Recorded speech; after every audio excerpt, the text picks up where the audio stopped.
I hope you all had a chance during the lunch break to get out and observe the new crash protection and incident management vehicles on display in front of the building. It was great. But right now we have a presentation about that and that program from Bob Pfeiffer, please.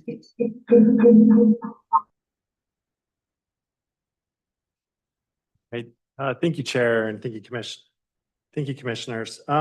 So today, if you didn't have the time out front, we had both an incident management vehicle and a crash protection vehicle. They are marked a little bit different. They have a certain purpose, and the purpose is really to create crash care and protect our first responders on our highways, and kind of divide and conquer with the maintenance patrols. So maintenance typically does some of those protections in the rural parts of our state or other parts of the state, but here in the metro area, there is many crashes and many issues on our highways.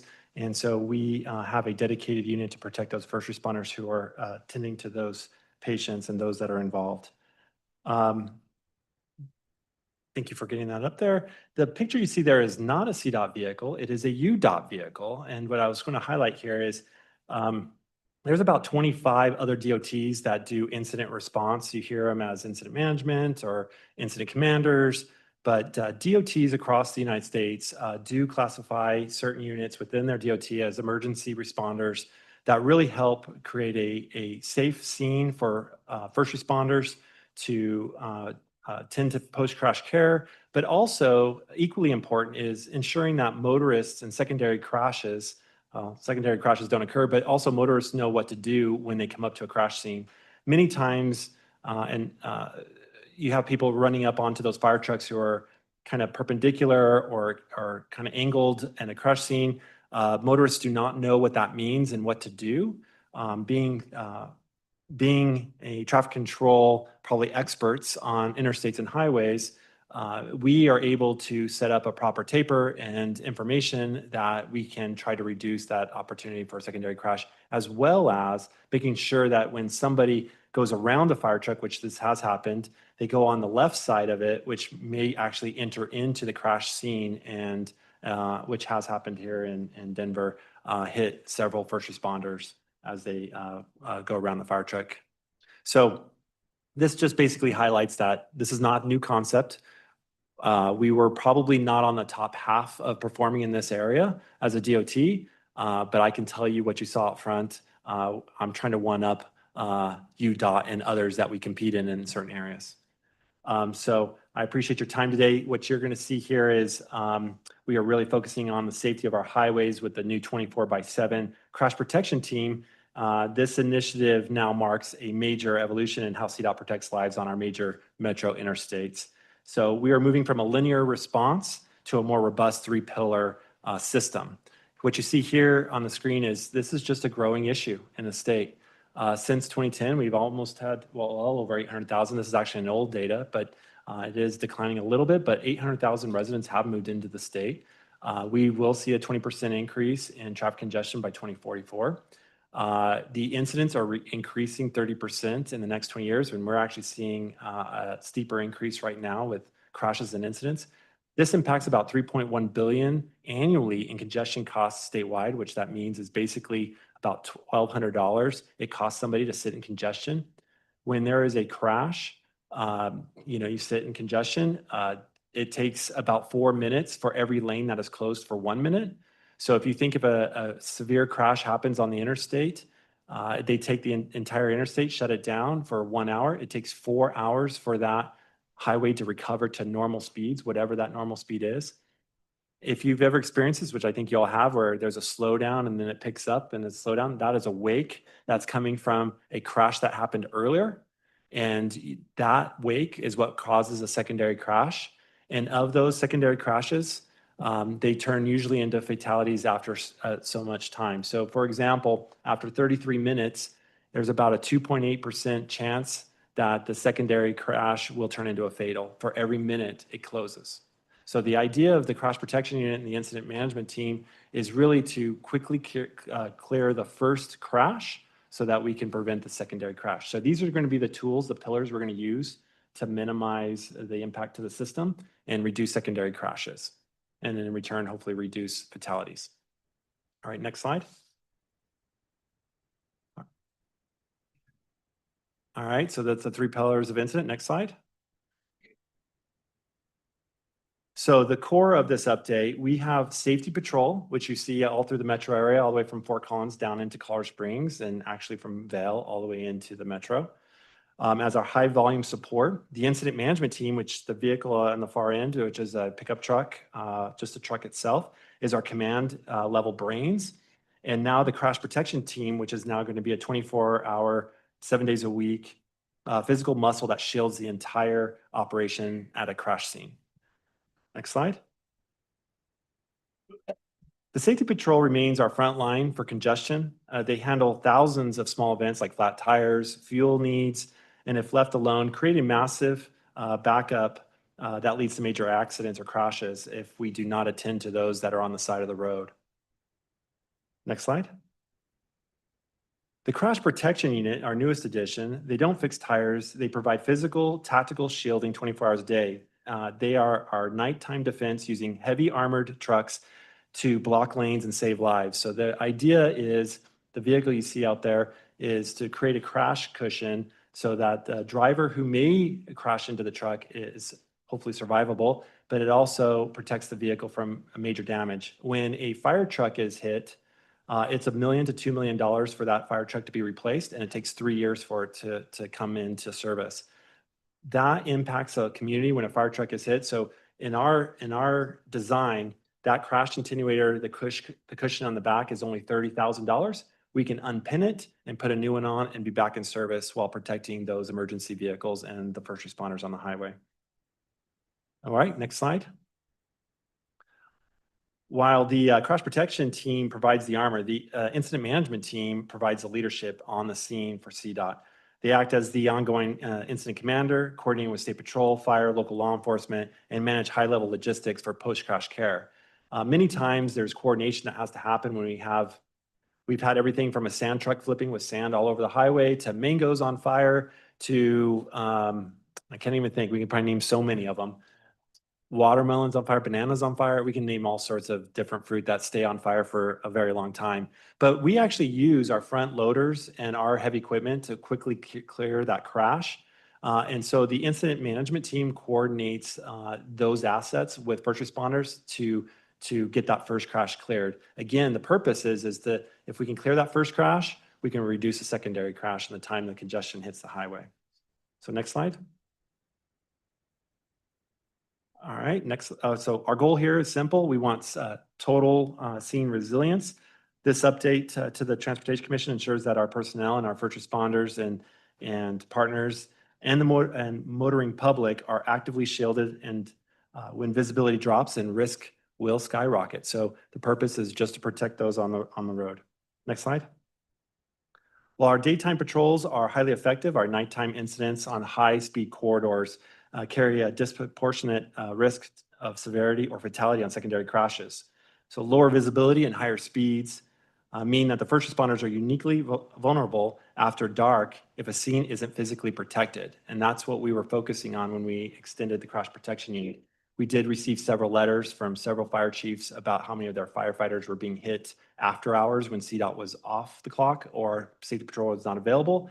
And so this was our response to the call from fire chiefs across the Front Range. Next slide. To meet the challenge, we introduced the Crash Protection Team, or we sometimes call it the CPT. This is an elite, highly specialized unit within our broad incident response umbrella. Their primary mission is not motorist assistance necessarily, but like fixing flat tires, but 100% focus on physical responder and scene protection using these heavy-duty, energy-absorbing equipment. It is important to understand that the new crash protection team doesn't work alone. They are a tactical partner to establish with our incident management team, which has been our cornerstone of our major crash response. Think of it this way. The IMT is our brains and command of the scene, and the crash protection unit is the physical shield that protects them while they work. Next slide. The crash protection will provide 24/7, 365 coverage across the high-risk corridors, I-25 from Castle Rock to 120th, I-70 from C-470 to Tower Road, as well as rapidly staging along I-25, 270, and 76. This ensures round-the-clock physical backing for any major incident for the incident response to respond to, as well as protecting our first responders who are working on our interstates. Next slide. The backbone of the crash protection team is the truck mounted attenuator, which we had on display out front. These heavy duty trucks act as a sacrificial barrier. If an oncoming vehicle fails to see the crash scene, it will hit this truck instead of hitting a police cruiser, paramedics, an incident management vehicle, or fire truck, as well as the personnel working downstream. Next slide. When a crash occurs, our IMT and our crash protection activate together. Our incident management team acts as the incident commander on scene, coordinate directly between first responders and CDOT. They manage post-crash care with logistics, communication, medical, and fire, and direct CDOT's assets like sweepers and heavy equipment to ensure quick clearance. The crash protection provides traffic control and a physical barrier that makes the work possible. Next slide. This dual team approach directly tackles incident duration. Every minute a lane remains blocked at night increases the secondary crash risk up by 2.8%, which I mentioned earlier. By pairing the incident management command structure and the crash protection 24/7 physical protection, we target a 30% reduction in scene duration, keeping our highways moving and our responders safe. Next slide. Operationally, these teams are tied at the hip. They're integrated directly with our traffic operations center in Golden. When the traffic operations center detects a crash, the incident management team deploys to command the scene and coordinate assets, while roving crash protection trucks immediately establish the physical safety taper for the scene. Next slide. This table summarizes our strategic shift. There are no longer choose between motorist aid or command. We're providing a complete 24/7 safety ecosystem that handles every stage of a highway incident here in the metro area. Next slide. So by combining the command expertise of the incident management team with the 24/7 shield of a crash protection team, CDOT is setting a new standard for first responders and motor safety in Denver. Thank you, and I'll be happy to take any questions. Really interesting, thanks. Okay, I'll open up for questions. Commissioner Parsons? I don't have a question. I just have a little story. I already told Bob this, but my daughter a couple weeks ago was involved in an accident on I-25 at Castle Rock. She was sideswiped by a new driver and who was with her father. And so she got pretty significant accident, and she pulled over, tried to call State Patrol, couldn't get anybody, got really flustered, called her dad, and the other driver was trying to convince her not to call the police. Let me just give you cash, And here comes CDOT, obviously. So CDOT was first that arrived and took care of the whole thing. And she felt totally cared for, seen, and was just, calm. And so I just have a higher level I already had an appreciation since joining the commission, because I didn't know before that how often CDOT is first on scene on an accident. So I did know that from being in these meetings, but then having my daughter in that accident was quite scary. And I was very grateful. What a story. Commissioner Ritter. At the outset, you pointed to a statistic that the growth of traffic on the I-70 corridor will precipitate a 50, I think almost a 1.5 to 1 increase in traffic accidents. Well, in general, the increase in the population has increased the congestion, which in 2040, I think is about 20%. But there is we think our incidents, so congestion will increase by 20%, but our incidents will increase by 30%. So for every 20% of increase in population and traffic, there's a 30% increase in accident rate.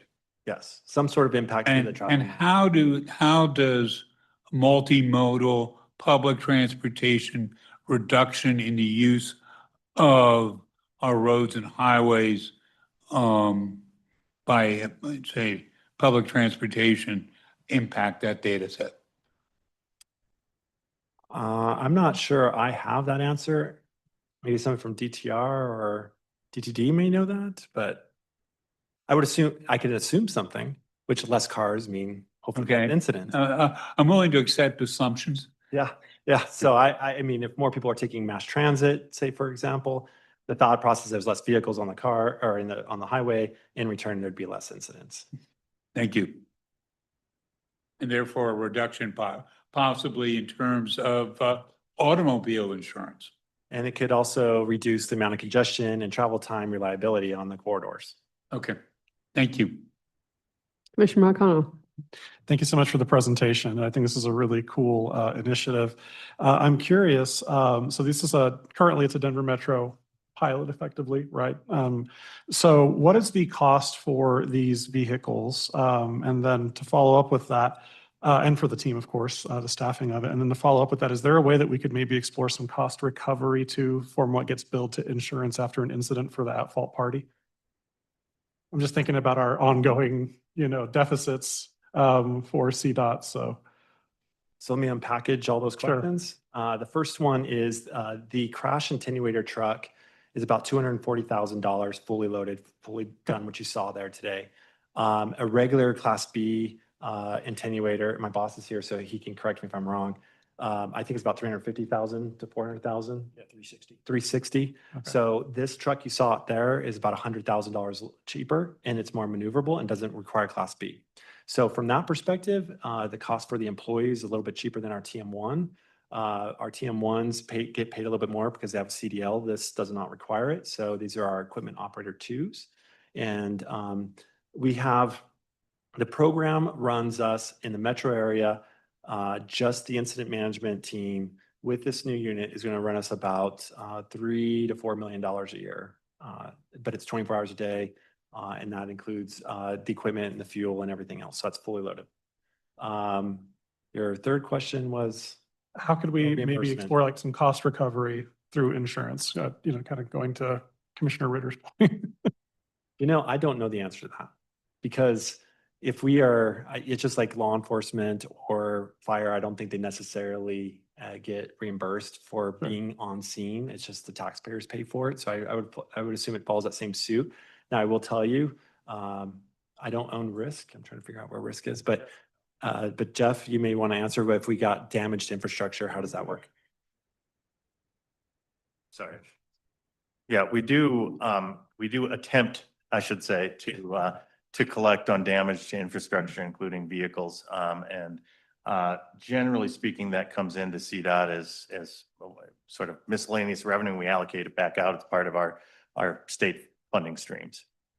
Okay.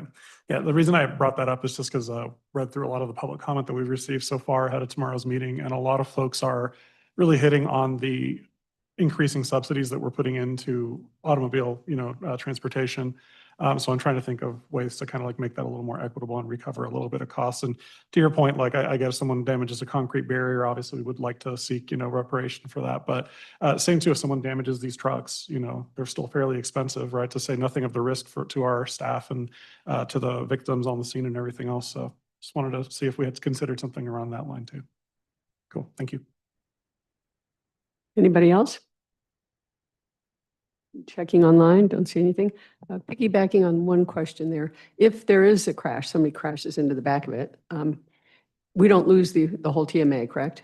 So the cost of replacing the crumbled part, what's that? It's $30,000. So the Stinger itself is $30,000. The vehicle should survive. We just unpin it. It actually comes off, and then we pin a new one on and Yeah. put the wires up, and we're back on patrol. That's great. You mentioned that what prompted our action in this was a sort of a concern about where we were in regard to crash management with relation to other states. Was that right?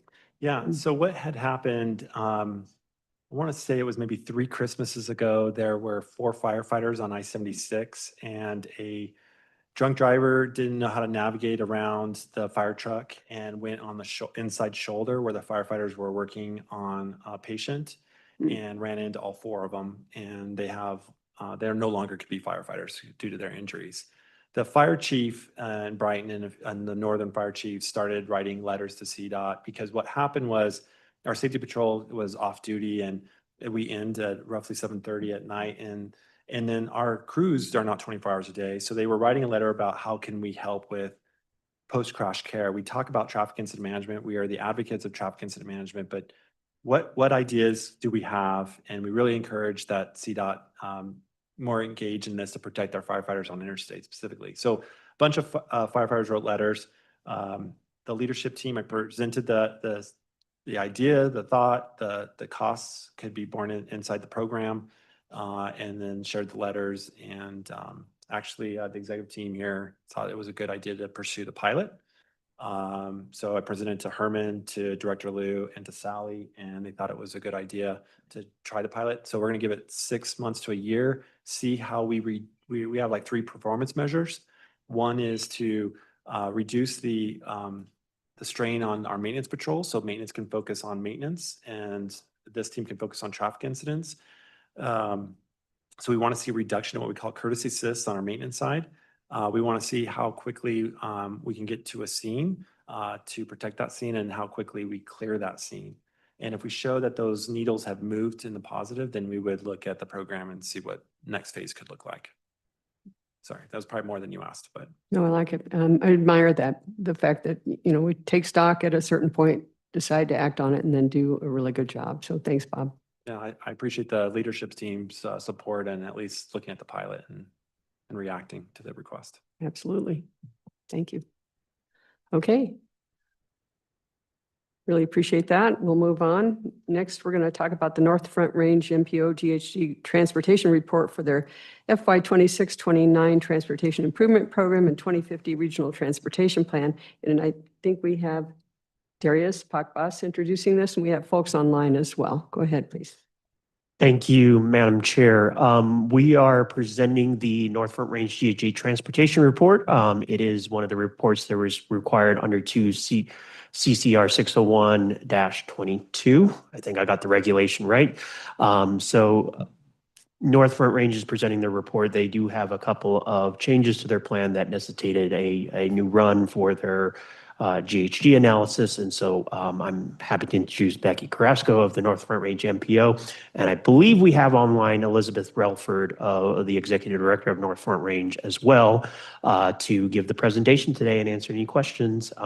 We'll note that this is an item that is on the consent agenda for acceptance of the report if the commission feels that it met the requirements under that regulation. So happy to turn it over to Becky. Thank you. Good afternoon. Again, my name is Becky Carrasco, and I'm the Transportation Planning Director with the North Front Range MPO. This RTP amendment is the result of a nearly 2-year process, incorporating lessons learned from the original GHG transportation report that we did back in 2022, as well as our 2050 RTP that we completed in 2023. This amendment process, MPO staff have worked extensively through the modeling process and coordinated closely with CDOT staff, Colorado Air Pollution Control Division, or APCD staff, to evaluate compliance with the state's GHG planning rule. And I would like to thank CDOT's GHG and modeling staff, as well as APCD's modeling staff and the North Front Range MPO's staff for getting us to this point. Next slide. So just to give you an idea of who we are and where we are, the North Front Range MPO is the MPO for the urbanized portions of Larimer and Weld counties. We have 15 so municipalities and towns, as well as 2 portions of Larimer and Weld, so 2 counties. We formed in 1988 and expanded to our current boundary in 2007. We're also a federally designated TMA, or Transportation Management Area, and that is the Fort Collins, Loveland, Berthoud area, including portions of Timnath and Windsor and Johnstown.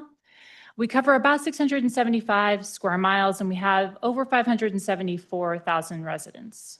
Next slide. So why are we here today? During the MPO's 2026 to 2029 TIP project submission call that we held back in December of 2024, a locally funded capacity project was submitted, which met our definition of regionally significant air quality project. And for us, that triggers a conformity determination, which also requires an amendment to our RTP, which under the GHG rule requires us to reevaluate the GHG transportation report that we completed for this original RTP. Next slide. So the GHG analysis of this updated plan includes roadway, transit, and non-motorized facility improvements, specifically the expansion of Weld County Road 66 from US 85 to Weld County Road 47, which is approximately 4 miles. from 2 through lanes to 4 through lanes.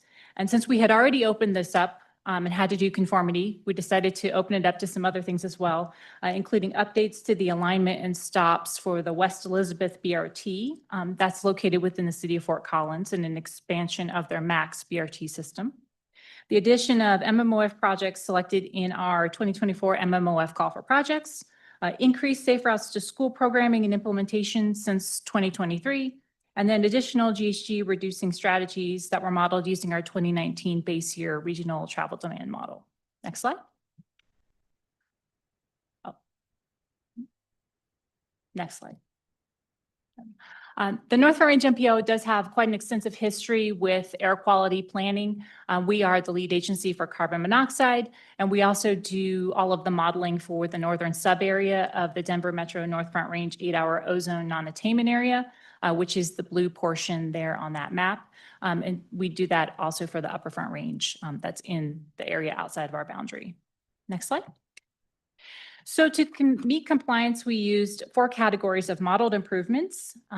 Transit, so we incorporated City of Loveland Transit or COLT route expansion, increase in busting north frequency, updated the transit network to match local plans and efforts, an acknowledgement of additional funding opportunities, as well as incorporation of our Link NOCO regional transit study recommendations.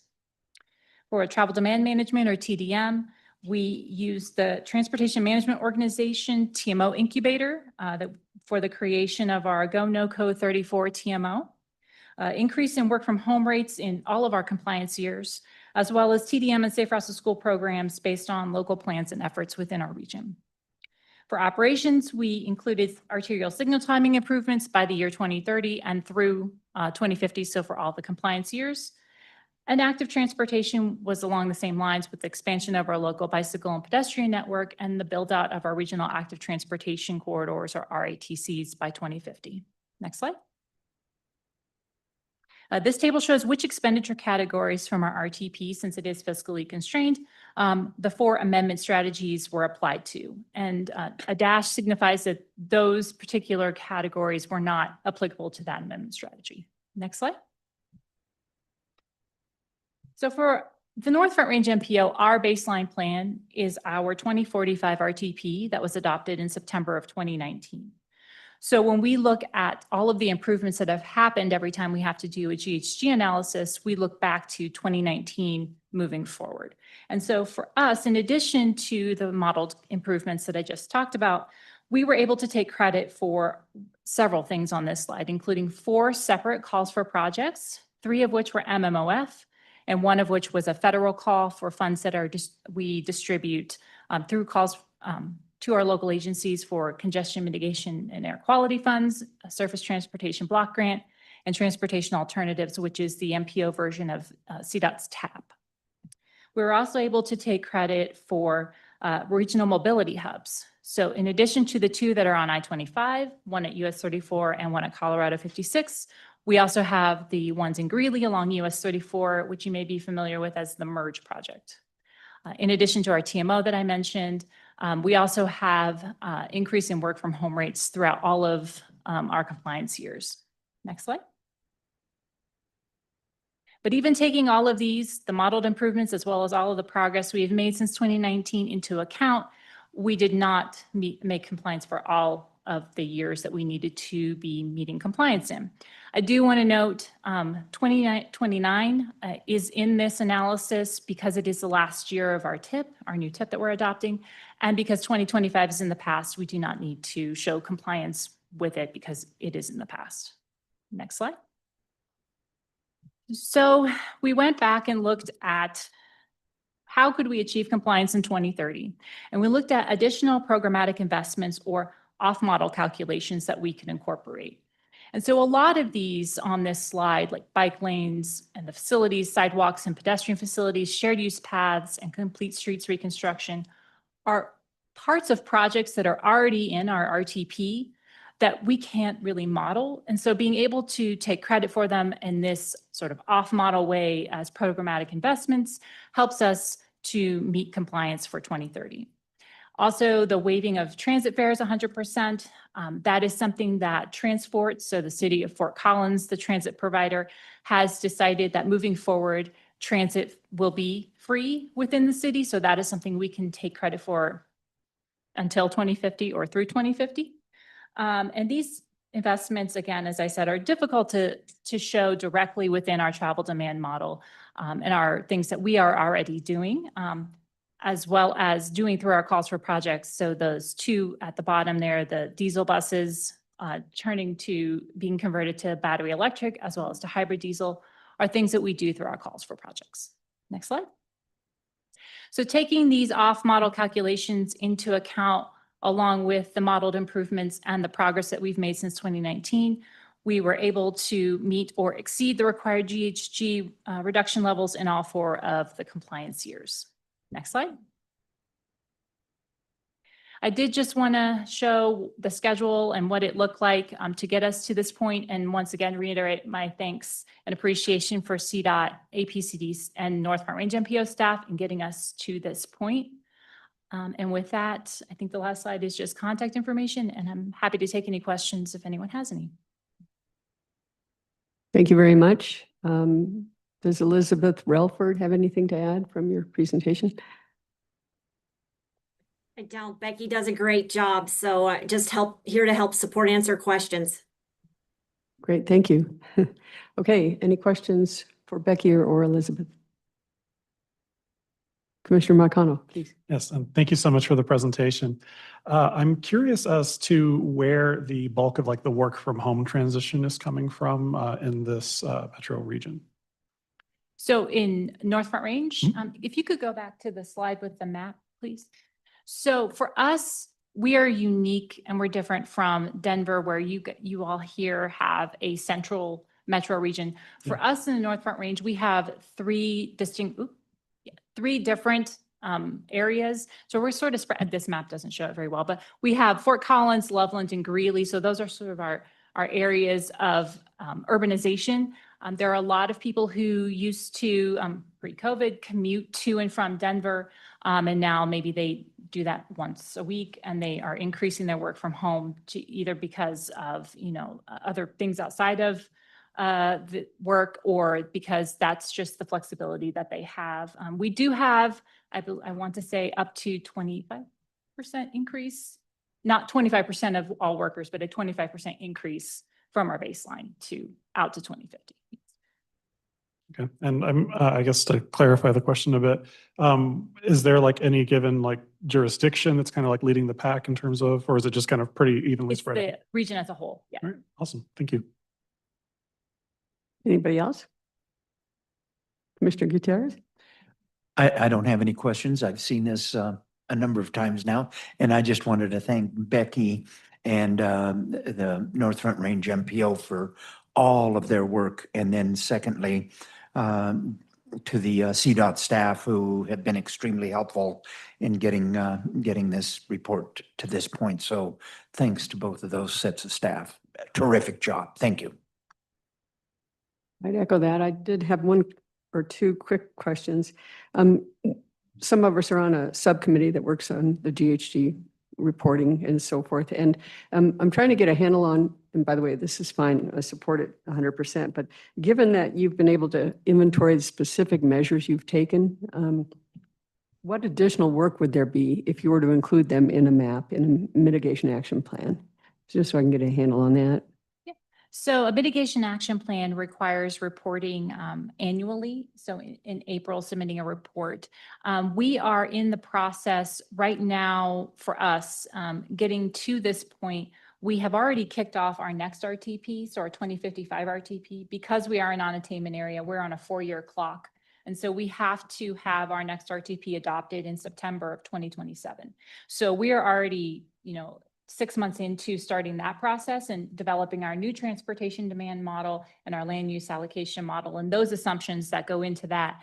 So for us to have to do another report that's about 8 months before we'd need to do our other RTP for things that would be resolved, let's say in a year from now, is a lot of effort that staff needs to be devoting to meeting the federal requirements in the new RTP, which we will take into account and incorporate as much of this GHG work into our model as we can. There's just some things that can't be modeled.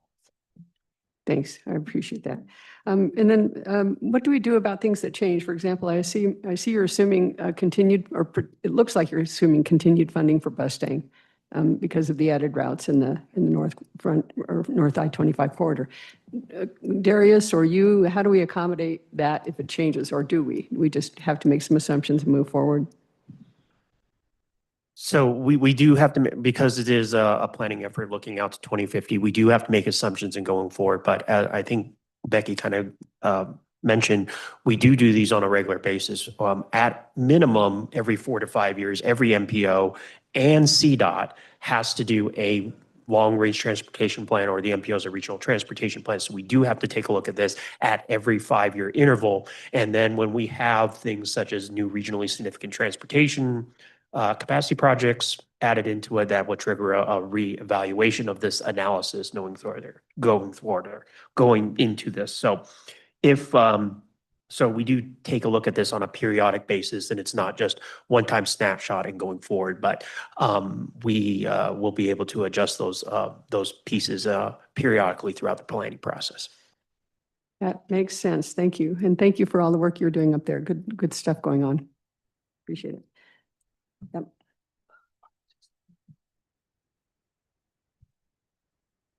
Great. With that, we'll go on to the next item, although Herman just told me that the 1601 people aren't here, so we're going to move on to Jeff Sudmeyer's presentation on the budget items. Thank you and good afternoon. We have 2 items that we're going to cover in today's budget workshop. The first is to go over a request to make a transfer within the state infrastructure bank account between the highway account and the aeronautics account. The second item is a budget supplement request with a planned draw from the Transportation Commission Program Reserve for a project in Region 4. So we'll start with the SIB account transfer request. Let's go ahead to the next slide, please. So the you can go one more. Thank you. There we go. All right. So I guess as a little bit of background, we have a state infrastructure bank. It has 2 accounts that are capitalized. The first is the aeronautics account, and that is administered by the Division of Aeronautics with loans approved by the Aeronautics Board. That is by far the more active of the 2 SIB accounts. It is also much more heavily capitalized. We have a much smaller highway or roadway SIB account that has a much smaller balance and generally has been historically has been much less utilized. So the aeronautics account is primarily administered by the Division of Aeronautics and the Aeronautics Board. The Transportation Commission has responsibility overall for setting the SIB interest rate and administering the SIB highway account. And so I'm before you today because we have a request to transfer funds from the SIB highway account to the aeronautics account. So the Division of Aeronautics recently received a loan application for a $5.5 million loan to the Grand Junction Regional Airport. The project is actually eligible under both accounts, so both the aviation account as well as the highway account of the State Infrastructure Bank. And the project includes the construction of a covered parking facility, rehabilitation of airport pavement, wayfinding, pedestrian lighting, and curbside improvements at the Grand Junction Airport.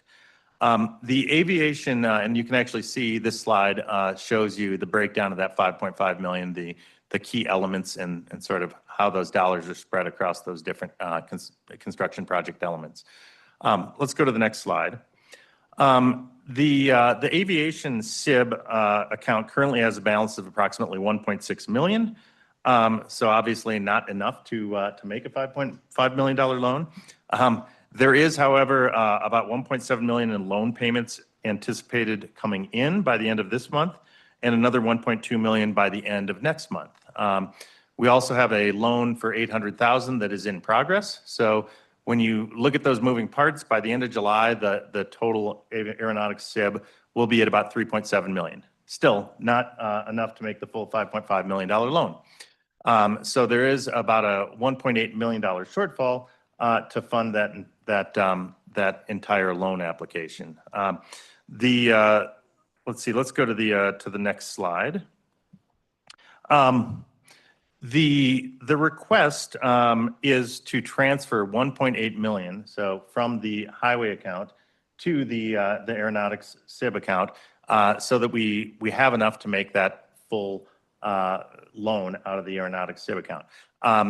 In order to repay that back to the highway account, all of the loan payments coming in to the aeronautics SIB will actually be credited back to the highway account until that 1.8 million is fully repaid.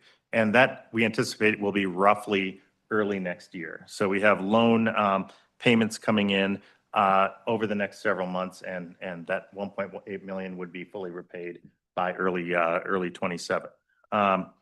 So I think that was actually my last slide. It's a fairly straightforward request.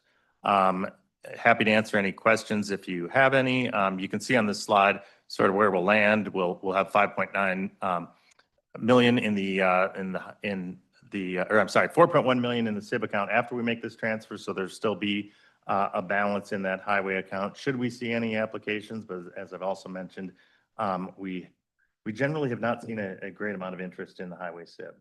So happy to answer any questions. Otherwise, I will be back tomorrow with a resolution of approval authorizing that transfer between the two accounts.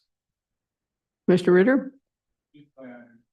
Understand this, we're basically transfer 1.8 million to be paid back by January 2027. So it's a 6-month, basically 7-month loan from one account to another account. Is there interest involved in that interaction? Sure. So we, as proposed, we are not charging interest. It would be, but it is essentially a loan. As I noted, the repayment will come from repayment streams on the existing aeronautics loans. So we'll just credit that back to the state highway, to the highway account until it's recouped the full at 1.8 million. So it's simply an internal transfer? Just an internal paid transfer by- between the accounts. And Okay. actually, Got not it. to get into the weeds too much, this is eligible under the highway SIB as well as the aeronautics SIB. So we could just make 2 loans and not even transfer the 1.8 million. Administratively, it is a lot easier if we can transfer the money and we do 1 loan from the Division of Aeronautics.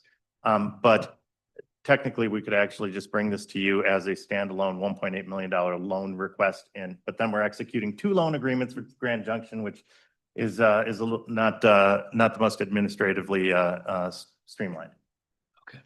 So in other words, the nomenclature loan is inappropriate because it's in fact just a simple shuttling of funds from one account to another. That is accurate. I think I probably characterize it as loan, but technically what we're doing is just transferring funds between the highway account and the aeronautics account. Thank you. Okay, anybody else? Commissioner Hart? Jeff, one thing I was curious about, why don't we see much activity on the highway side? I thought you might ask that. I think there's a number of reasons. I think one reason is that we see a lot of activity on the highway side because a lot of the airport authorities are able to take state funds without a Tabor impact, whereas a lot of municipalities and counties that are more typical applicants of the highway SIB are not Tabor exempt. And so I think there are Tabor implications that make it less appealing to many of the applicants. It's also not heavily capitalized. There's $6 million in there. So it's not as though there are huge sums of money, in the context of transportation infrastructure, right? And when you're talking about the entire state, it is not a huge source of funding for anyone's projects. The other thing I will say is that we have not done a lot to sort of advertise and to get out there. We're not out there like banging the drum and saying, hey, come borrow money from us. The aeronautics division, they do that. The aeronautics program has been very successful. I think they view the aeronautics SIB program as a key part of their program. It is much more heavily capitalized. They are very active in advertising it. We are doing loans, I would say a couple every year. So I think part of it, it's limited capitalization and limited advertising and limited interest. And I think those things also feed on each other. Okay, anybody else? Don't see anything online. Well, thank you, Jeff. I'm glad we're able to help or see some benefit for the Grand Junction Airport. I know that's critical. And I think before we move on to the next item, I'm just going to preview one other item because it is SIB related. So we will have a second SIB related resolution on the agenda tomorrow. That is for the SIB interest rate. So the Transportation Commission approves the interest rate for SIB loans every 6 months. So we do that in December and we do that in June. And so I'll also be bringing you a resolution. We are recommending that we just maintain the current interest rate. We have seen some, volatility obviously in interest rates lately. We've chosen to recommend maintaining the current rate. I think one of the objectives of the SIB program is to provide low interest loans. So as opposed to a private bank, we aren't necessarily looking to maximize the interest we can. And so given some of the direction we've seen in interest rates, we've just kept it steady the last several months, several quarters at about 3.5%, and that's what we're recommending again tomorrow. So 2 resolutions on the SIB tomorrow. So, okay, moving on. The other item I will be bringing to you for approval tomorrow is the budget supplement. And this month, there is just one item in the budget supplement, and that is a request from Region 4 for I will call it a loan/grant from the TC program reserve for $7 million. Heather will get into more detail and walk through this, but I call it a loan/grant because it is sort of conditional funding where if we get federal grant funds, that $7 million will ultimately come back to the Transportation Commission. But with that, I'm going to hand it over to Heather, and Heather will walk you through the request in more detail.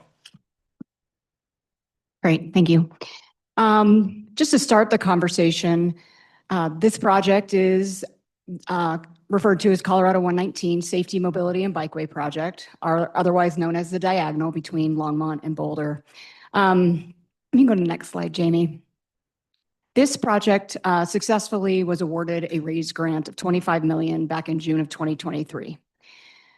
This project, along with about another 250 projects nationally who were awarded grants under the previous administration, are somewhat sitting on hold for one reason or another. And there is a project in Region 3 as well that was a successful recipient of a grant, and it also is sitting on hold.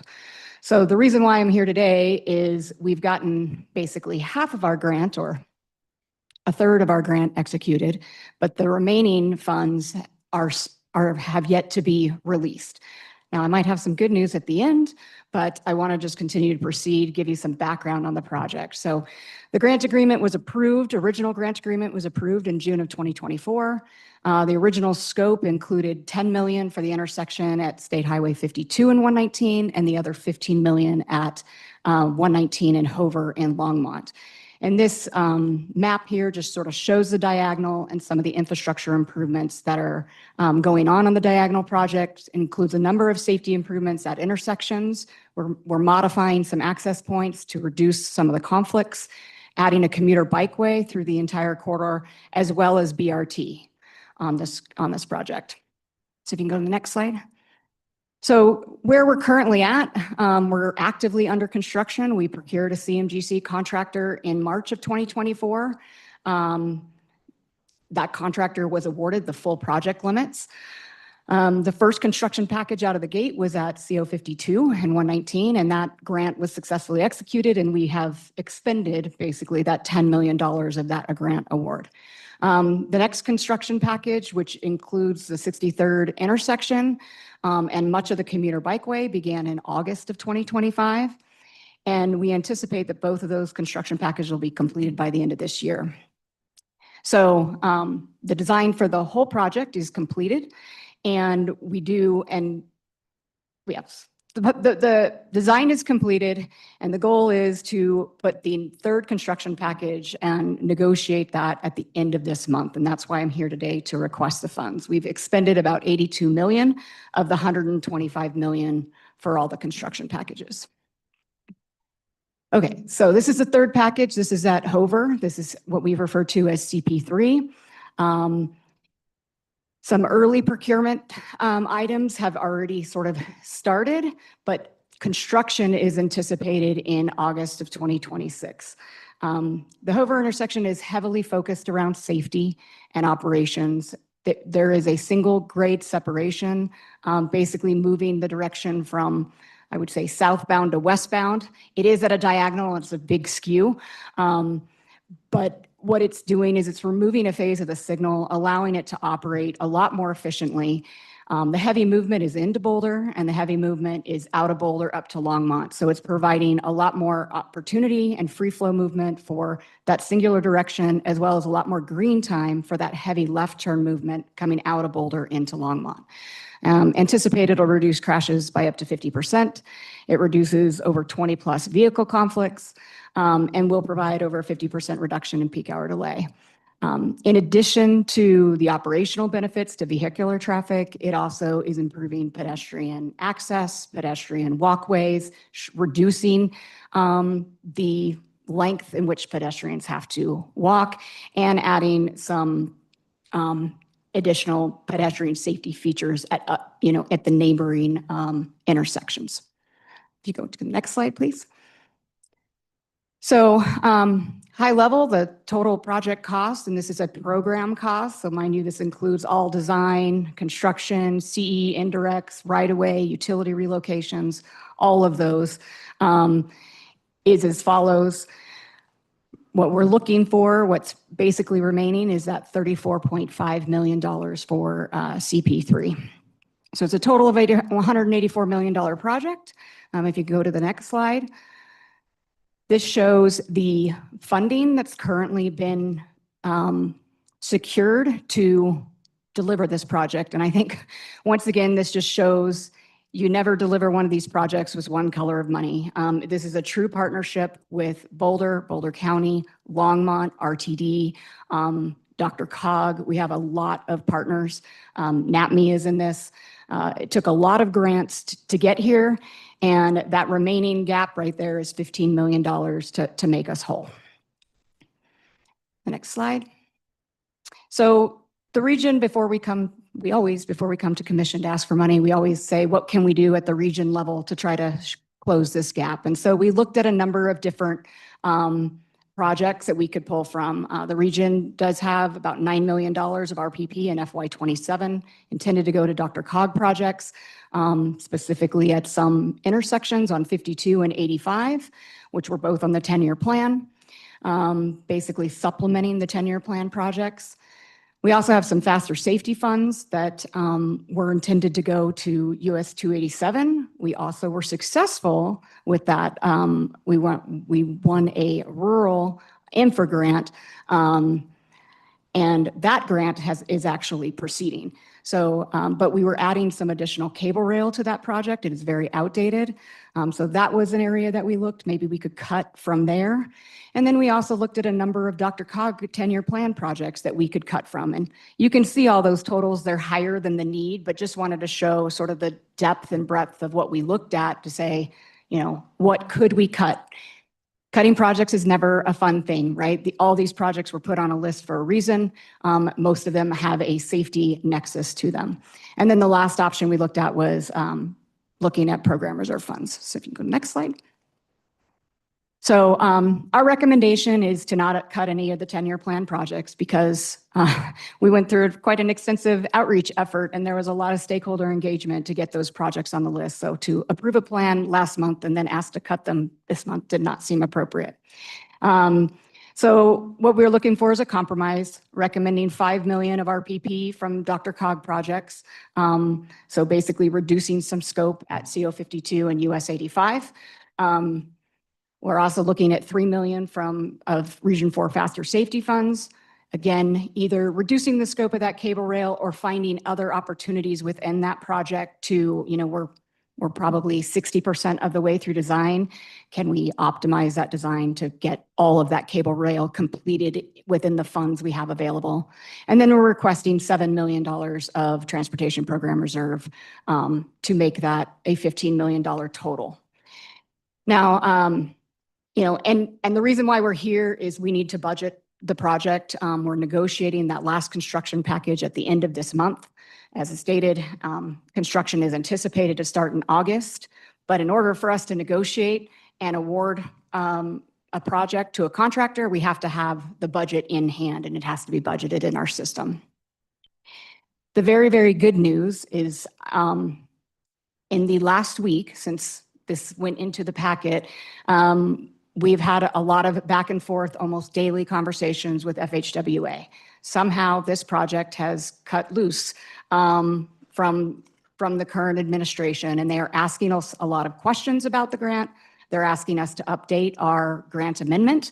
We're going back and forth on the language. So I am feeling very optimistic that we're going to receive these 15 million. But I do not want to jinx it. So I'm still here requesting $7 million of program reserve, but hopefully it is just a temporary loan that would be backfilled with, would come right back if we are successful in receiving the grant. Any questions for me? Thanks, Heather. Go ahead, Commissioner Castillo. Thank you, Heather. That's wonderful to hear that we may in fact have, will be receiving the funds. I assume that even if it goes forward, it wouldn't be in time for this late June negotiations that were, in other words, we would still need to make this transfer. I think we still need to make this decision and this vote tomorrow. But yes, how the accounting and the dollars all happen. Yeah, I don't want to wait. I mean, I'm feeling very optimistic. It's been crickets, and we have pushed and pushed, and we've pushed at every level to cut this loose, and we hadn't heard anything until a week ago. And now there seems to be a lot of momentum behind it. So I'm cautiously optimistic, but until we have a signed grant agreement, I don't want to assume that the money is there. Well, thanks for your diligence and continue to push. We know how hard it is. Yep. To work with the federal government these days. Thank you. Thank you. Anybody else? Commissioner Ritter? Again, my question, is this, you referred to it as a loan? Is there interest to get involved? Jeff, help me on this one. No, this is not, this is not a formal loan. I use the term kind of loan in quotes, right? We are asking you to approve an allocation of $7 million from the commission program reserve to the project. And so if by some chance things fall apart, those dollars will stay with the project. If conversely, if the grant does come through at such a time, we will then go in and debudget these 7 million funds and replace them with those funds, and we will return the 7 million to the program reserve. But no interest, no formal loan agreement unless you want me to make a draft one and make Heather sign it. In which case, I'd be happy to do that. Yeah, okay, gotcha. And how does this impact our reserve funding? Sure. So in your supplement, there is every month, whether we have items drawing from it or not, we give you a balance report out. As I think you know, we kind of have two related funds, the contingency, which is more of a pure emergency response fund. Generally, that currently has a balance of about 36 million in it. We generally try to start the fiscal year with about 25 million. So sometimes we ask to allocate more to the fund. We're obviously coming in at the end of the fiscal year, so that's actually sort of ahead of where we would want to be. The program reserve currently has a balance of about 53 million. So after you approve this loan, that balance will be down to about 46 million. That fund, we generally sort of re-up during the revenue reconciliation cycle that happens in the fall of each year. And that we generally have a target of trying to maintain a balance somewhere around 40 to 50 million in that fund. So we're still in the ballpark on both of those of where we want to be. Okay, so will that 43 million roll over into the following? Correct. year? Thank you. Okay, any other questions, Commissioner Masters? Take care of the 5 for you. Yep, all those projects will go back and 7 million back into program reserve. Okay, don't see anybody else. We're Nobody. rooting for the feds here, right? I think all that background noise is we're rooting for your raise grant. Good luck on that. Thanks for the presentation. Okay. I think we have our 1601 folks here, so we'll move back to it. This is workshop on PD 1601 interchange access request. We workshopped the 1601 PD last month, but this is a specific request for I-25 and Happy Canyon interchange. So we have Josh Breedlove from City of Castle Pines and some Douglas County staff. I'll leave it to Darius to introduce folks.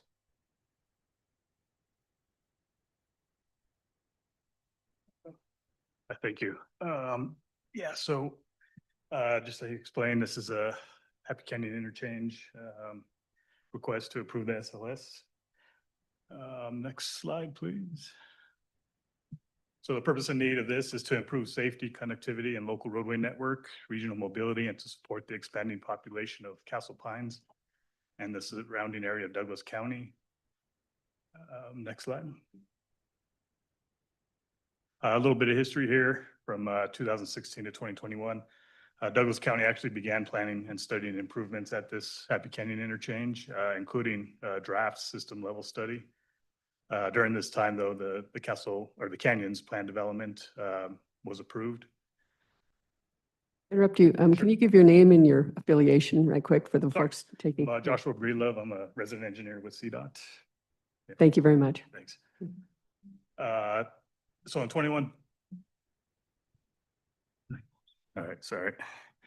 So in 2021, 2022, the Douglas County SLS was put on hold due to the Canyons development. At that time, the city of Castle Pines took over the effort as the interchange falls within their jurisdiction. And then in May of 2022, the city of Castle Pines officially initiated the 1601 process in coordination with CDOT and Douglas County. Next slide, please. So here's a schedule and status of kind of where we're at. Again, we started in May of 2022. And between then and January 2026, we've been working on the system level study and TDM that's required per the policy directive. We're kind of in this next step here of April to June of this year of getting the TC approval for the SLS and TDM. Next steps we're working our way through final design and NEPA.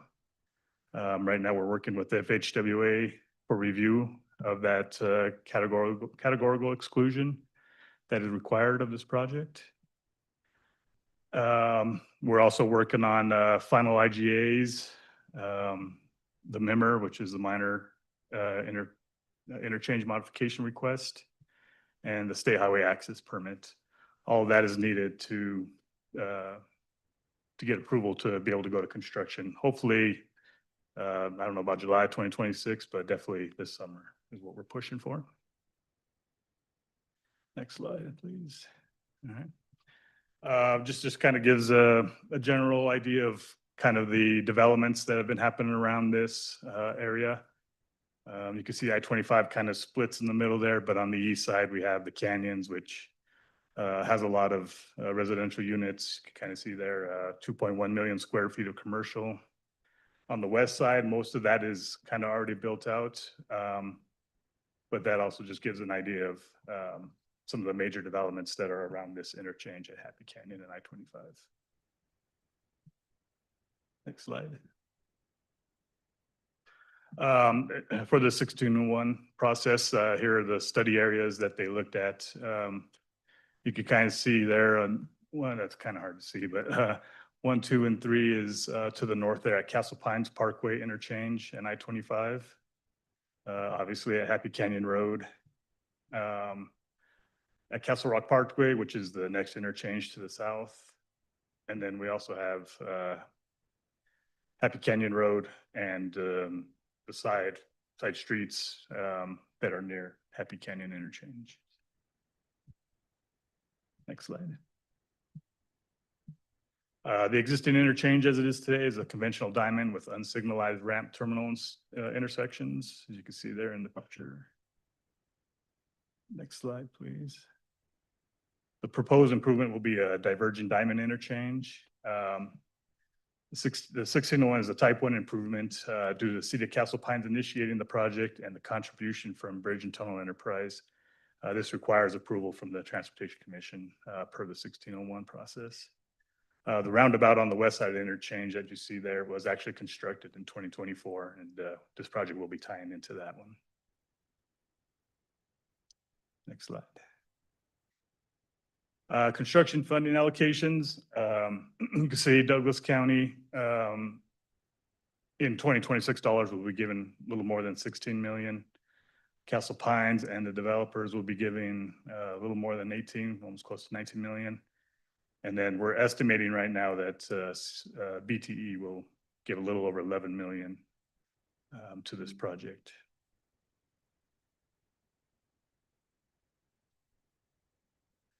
Here's the phased in schedule. Phase 1, which is in red there, we actually call it package 1, will be constructing the North Bridge only. That's anticipated to start here in this summer. Phase 2 will pretty much be everything else, which includes the South Bridge, crossovers, side roads, ramps, detention ponds, signals, deer guards and fence, and other items. That one is anticipated to start either later this year or early 2027. Next slide, please. Again, here's the policy directive for TDM. TDM strategy should result in a 3% or greater ADT reduction at the ramps for the preferred alternative in the MPO boundary areas. The reduction threshold goal shall be calculated from the opening day of the new facility or 5 years from the opening day if the TDM strategies are implemented on a phased schedule for traffic conditions. I believe we do have some of those. The trip reduction goal applies to the traffic volumes for the interchange ramps, and that's all movement as identified in the system level study.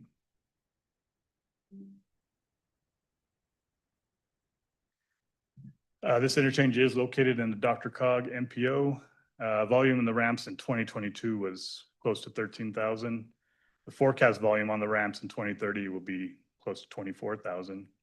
So the minimum reduction required will be 719 ADT, which is 3% of 23,970.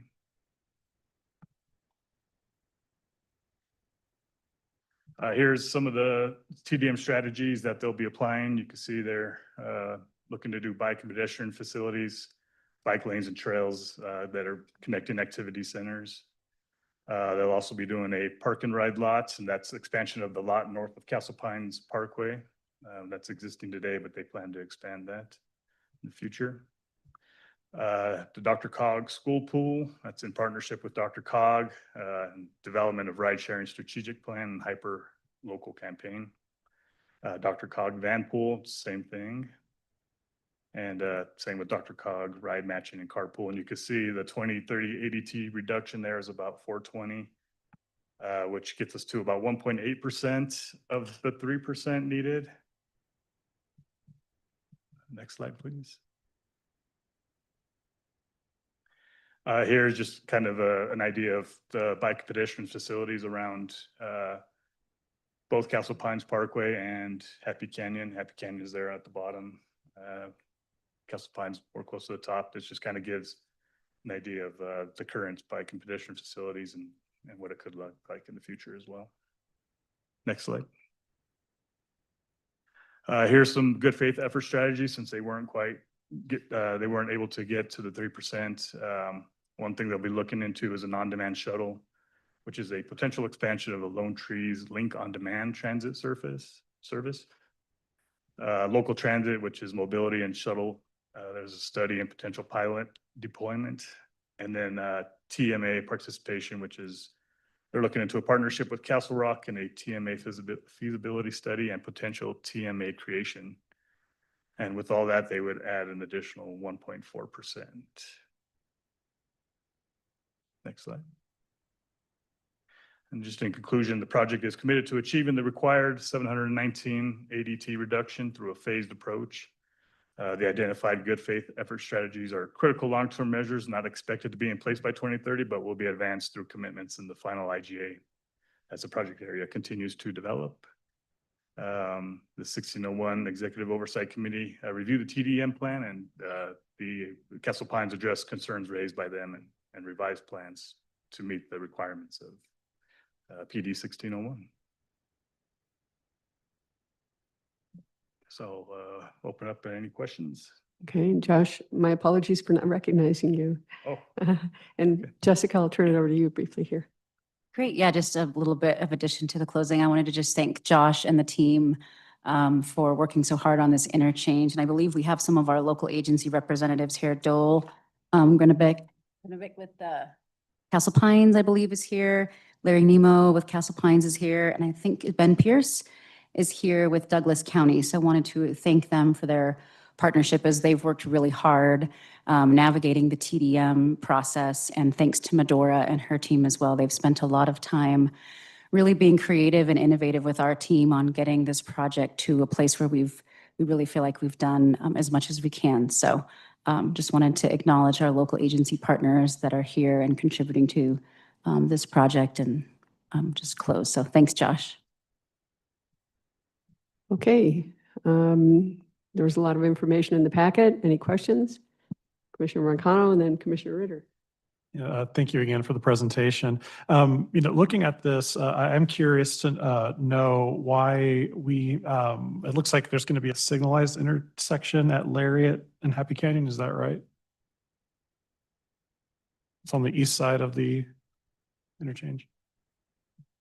I don't think there's no signalization there. So how is that interchange going to be handled then? So just going to be like a stop sign on Lariat? You're correct. I think there will be something there to handle because there'll also be a connection from canyons coming into that very point as well. So yeah, there'll have to be something. Okay, so I'm curious with the growth in the region and the potential for future planning out there. Do we feel like that's going to be satisfactory to adequately keep folks moving? The reason I bring this up is, are you familiar with Carmel, Indiana? By chance? No.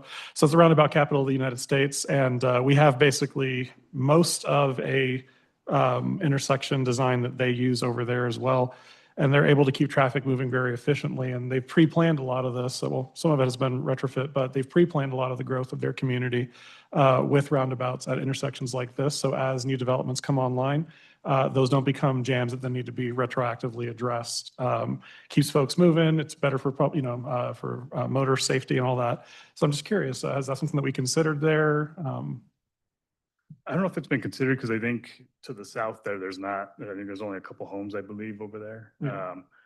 Not to say that it wasn't looked at, but I think the main movement will be coming from the east there, from canyons towards Happy Canyon, and I'm sure that'll be looked at if there's a need to do something there. I don't know if it's now an intersection or with lights or a roundabout like you're saying, Castle Pines, and because that's in their right away there. We'll have to look at that for sure. Okay, thank you. Commissioner Ritter? Quick question. If I can reference something from a party game of my youth. That design looks like something out of the game Twister. I'm just curious, why was that necessary? I mean, I'm just thinking in terms of I was a motorist arriving into that pretzel logic. I might be really confused. Yeah, I mean, it's not. This is it's becoming fairly common now to use these type of interchanges.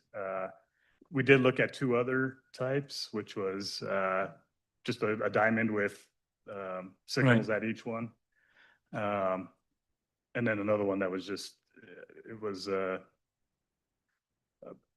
not as good as this one, I guess, to handle the traffic that will be coming here in the future due to these developments. This was the best option after looking at all of that, and that's shown in the system level study, reducing the. Well, good luck with the signage. I'm going to add a few points to that. So this diverging diamond interchange, lovingly called also a DDI, you may have experienced one driving from Boulder into Denver at McCaslin. That has been a really effective DDI. Okay.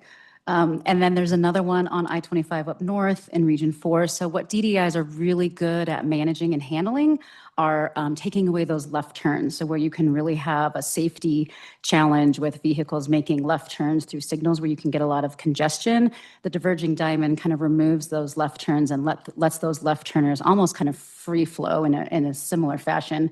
And so your side swipe crashes really reduce, as well as congestion onto the ramp. So I compare them to roundabouts. People used to be really afraid of roundabouts. How do I navigate them? How do I get in, get out? Now we're very comfortable with roundabouts. I think it's very similar with diverging diamond interchanges. They are incredibly common. They're becoming more and more common, and people are getting more comfortable navigating them. So initially there might be a slight panic when you feel like you're on the wrong side of the road. But then once people who live in the neighborhoods have navigated this once or twice, it's usually a very safe and recommended option. So we have several diverging diamonds that we're looking at in Region 1, really again for that removal of the left turn and safety. Thank you very much. I really do appreciate that. So we're getting used to them. And you know, the continuous flow intersection that we opened in Wheat Ridge, I think there was some trepidation about that too, but man, everybody loves it. So any other questions? I think I have one. Is it Mr. Finch who did I miss? Oh, Carl, go ahead, Mr. Commissioner Castillo. That's okay. And yes, we had a similar situation, as Jessica mentioned, in Louisville and Superior, the intersection with US 36. Quite a bit of concern when it was first proposed, like, how is this going to work? It is surprisingly intuitive when you find yourself there. It's not even a question of signage. Before you know it, you're on the other side of the road and it just works. So yeah, personal experience, I can say it'll work. Just a question about when we are considering these, I know we just had a workshop on this a month ago, but it seems like it's not really our job to be questioning the operational design. It's more of, I guess, the question of like, who's paying for it, how much, what kind of land use impact is it having, and what kind of TDM strategies. And I don't want to diminish any comments that were made, but it just feels like I'm trying to see confirmation that those are the big level questions that we should be asking is, this is already in existence. So in this case, it's not necessarily, it's just a question about like increasing safety. It is increasing capacity. So we have to keep our eyes open towards what kind of land use impacts it has, and then has a relevance to who's paying what portion of it. And then the TDM component, we always want to be very vigilant to whether or not the modeling is actually leading to the actual results, and whether modeling is perhaps the best way of making sure we have this addressed. So anyway, this is kind of a question that I could have asked a month ago, but are those the correct ways for us to be reviewing these questions? And any one of you can answer. I'll answer part of it. I think from the standpoint of what our role is and what kinds of questions are appropriate, I think you're generally right. I mean, our job is to approve what these experts have laid out, and they've got data-driven decision-making and so forth. So, but I would say those questions about how and why, and they're helpful to us to the extent you have to represent the actions of the state when you're out and about and so forth. So unless it gets excessive, I don't think there's any harm in it myself, unless the staff has a question. Go ahead, Darius. I apologize, Madam Chair. I didn't mean to interrupt, but I think you kind of laid it out as taking a look from a policy perspective on how we're able to do that. We'll note that this intersection is coming forward because of what's laid out in the policy, and knowing that there is quote unquote CDOT money on here, technically the Bridge and Tunnel Enterprise, but we're talking semantics here. And that's why this one is particularly coming forward, because there's money pieces on here. We're adjusting a current interchange, not building a brand new one, but some of the items that you had laid out are the appropriate questions when determining whether to approve this or not on here. But happy to answer any questions on there. We have a whole packet of information going from the very technical in the system level study all the way from the TDM requirements that we're putting in 2021 to make sure that we continue the operability of the interchange going forward into the future. And I'll just chime in on that too, and Darius Medor can correct me if I'm wrong. But the 1601 policy directive has been around for a long time, long before we started talking about TDM requirements and improvements. if there's a new interchange that's going to be on the interstate, that's a big deal. So it always needs to go to the Transportation Commission for you to confirm that we've done our due diligence. If we're going to have that kind of impact on the interstate, then it needs to go through the commission. If there's dollars associated with an interchange that's going to be improved, and that's the case with Happy Canyon, that 1601 says that needs to come to the commission as well, more because you're confirming that, like, yes, we acknowledge there's going to be state money involved in this interchange improvement. If there were no state dollars, do I have that wrong, Jessica? Okay.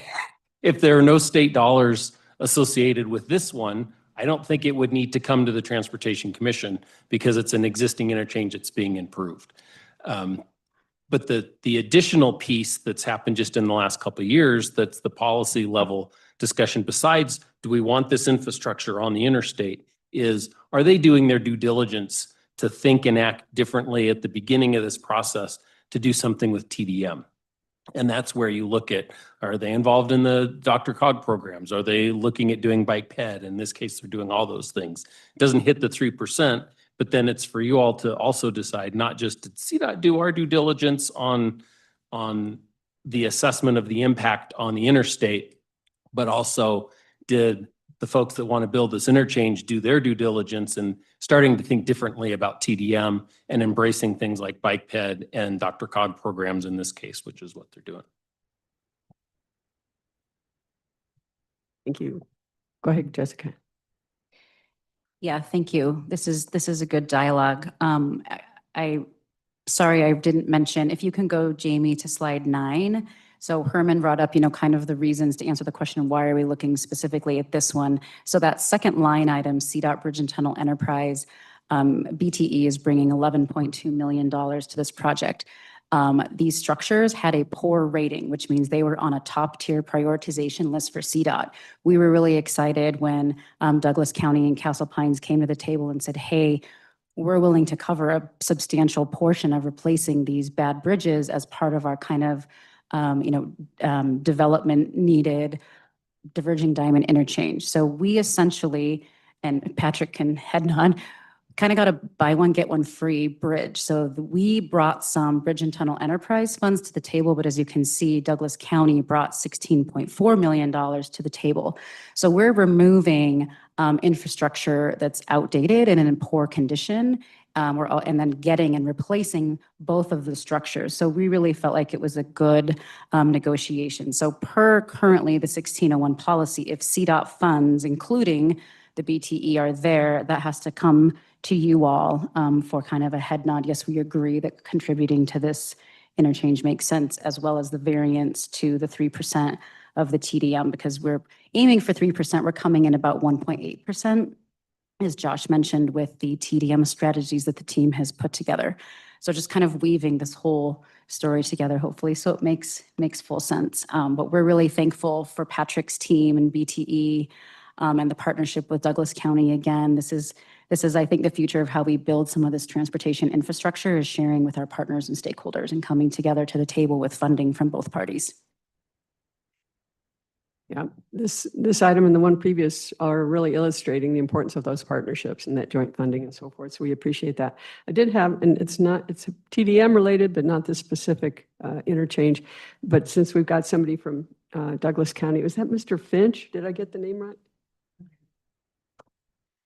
Yeah, so that's my brain. Anyway, I'm wondering if there's been any identification of the likely stops for Front Range Passenger Rail when it finally comes down to Douglas County.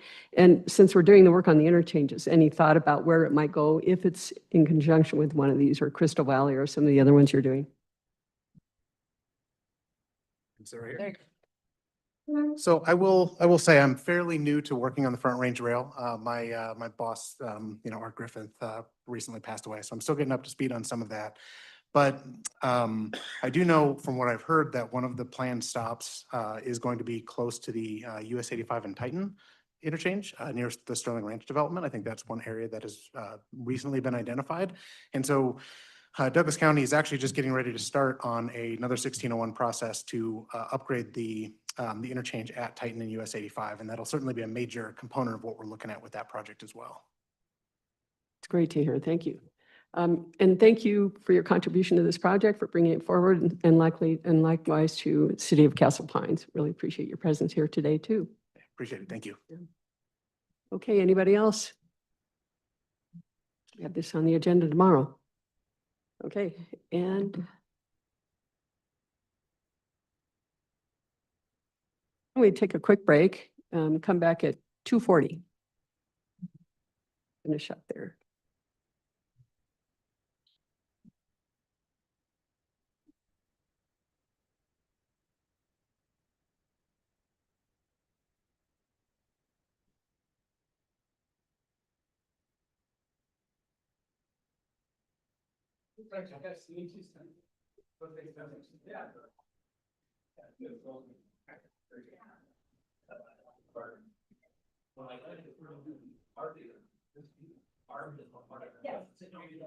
Thanks for the clarification. You're welcome. Yes, yes. It is a unique experience to drive through, for sure. I think I have done the one on the past, so, Yes, probably can, so. yeah.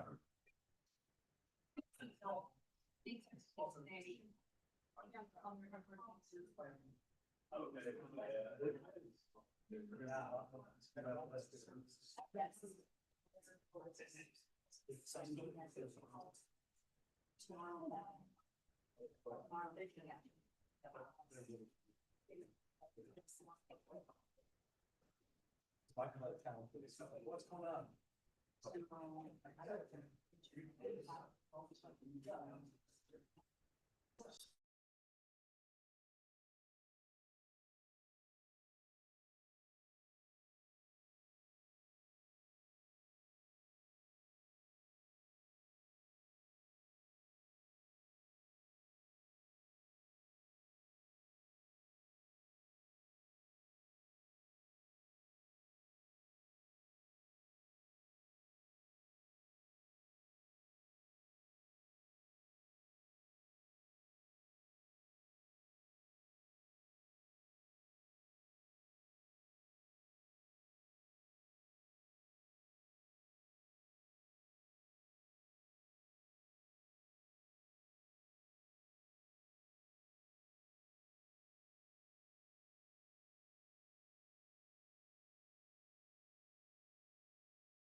Okay, we'll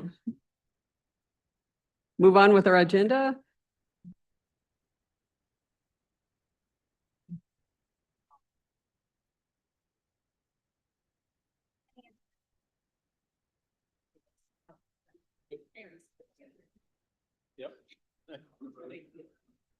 Next up is the Innovative Mobility Committee e-bike safety presentation.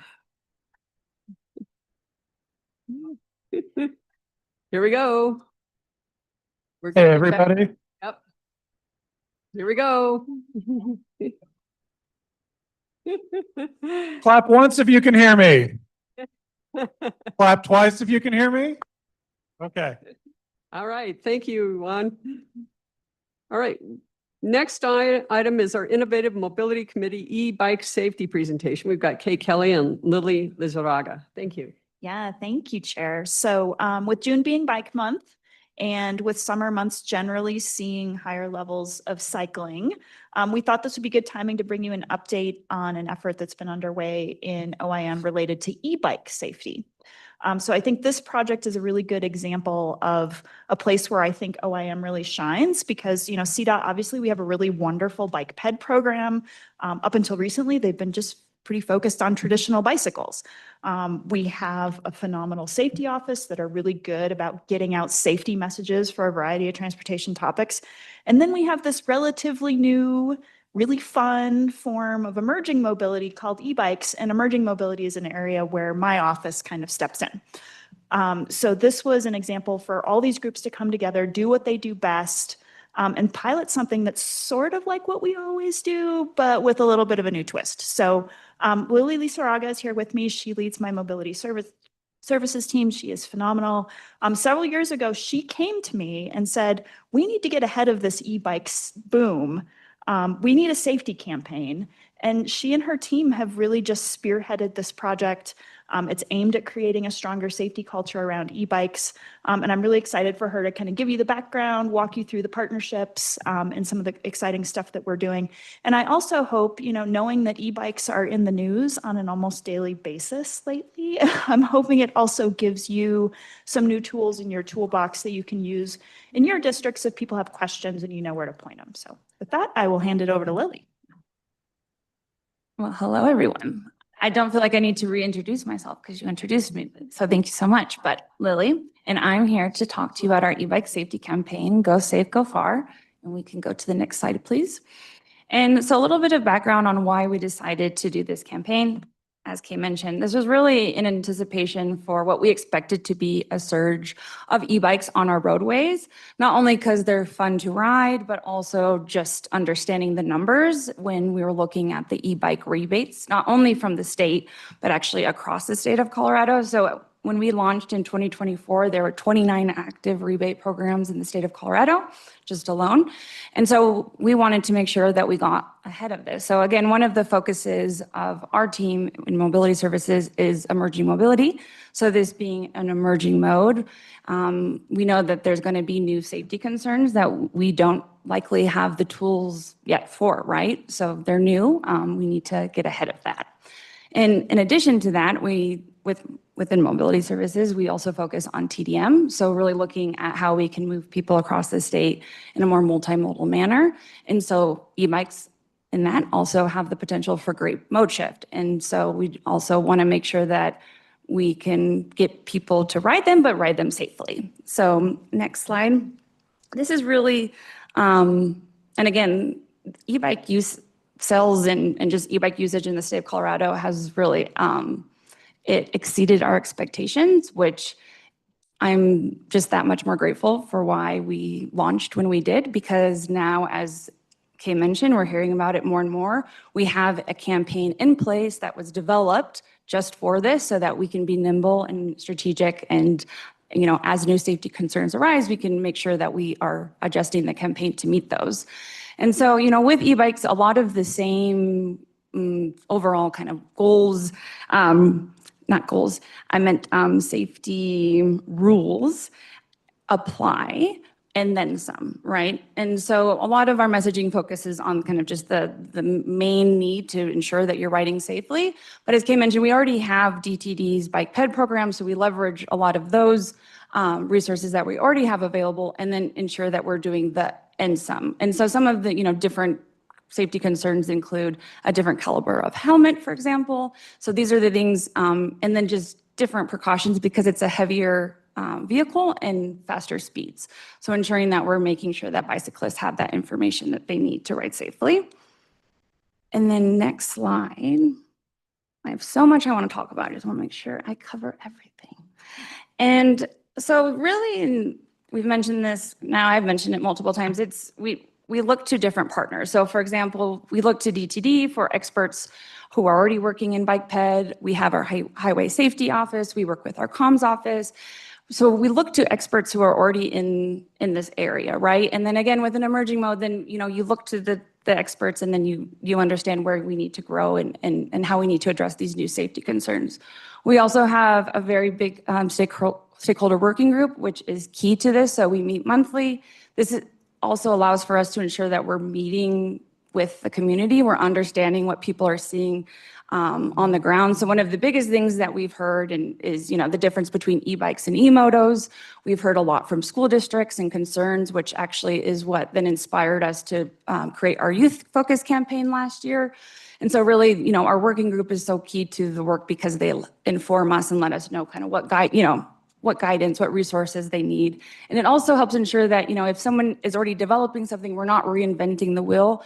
The idea with the campaign is that when somebody needs resources, it's a one-stop shop. They know that, again, a lot of these organizations in these cities have already created resources, and then we just ensure that that's active on our website as well.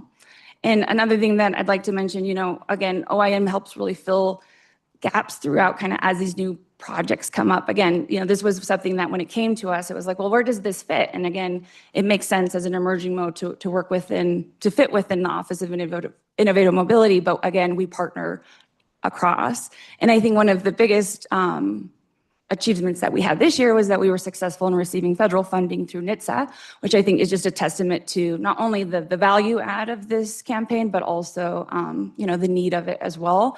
And similarly, AAA found out about our e-bike safety campaign and has offered this year up to $10,000 of discretionary funding, which has been really important for our marketing campaign. We do a lot of events. For example, this weekend we were at Bike Fest, and having these materials is really important. And I think, again, AAA wanting to work with us is another testament to the value add. And before this was released, they actually just, so I didn't include it, but they have just released a whole guidance on youth ridership, which is a great guide as well.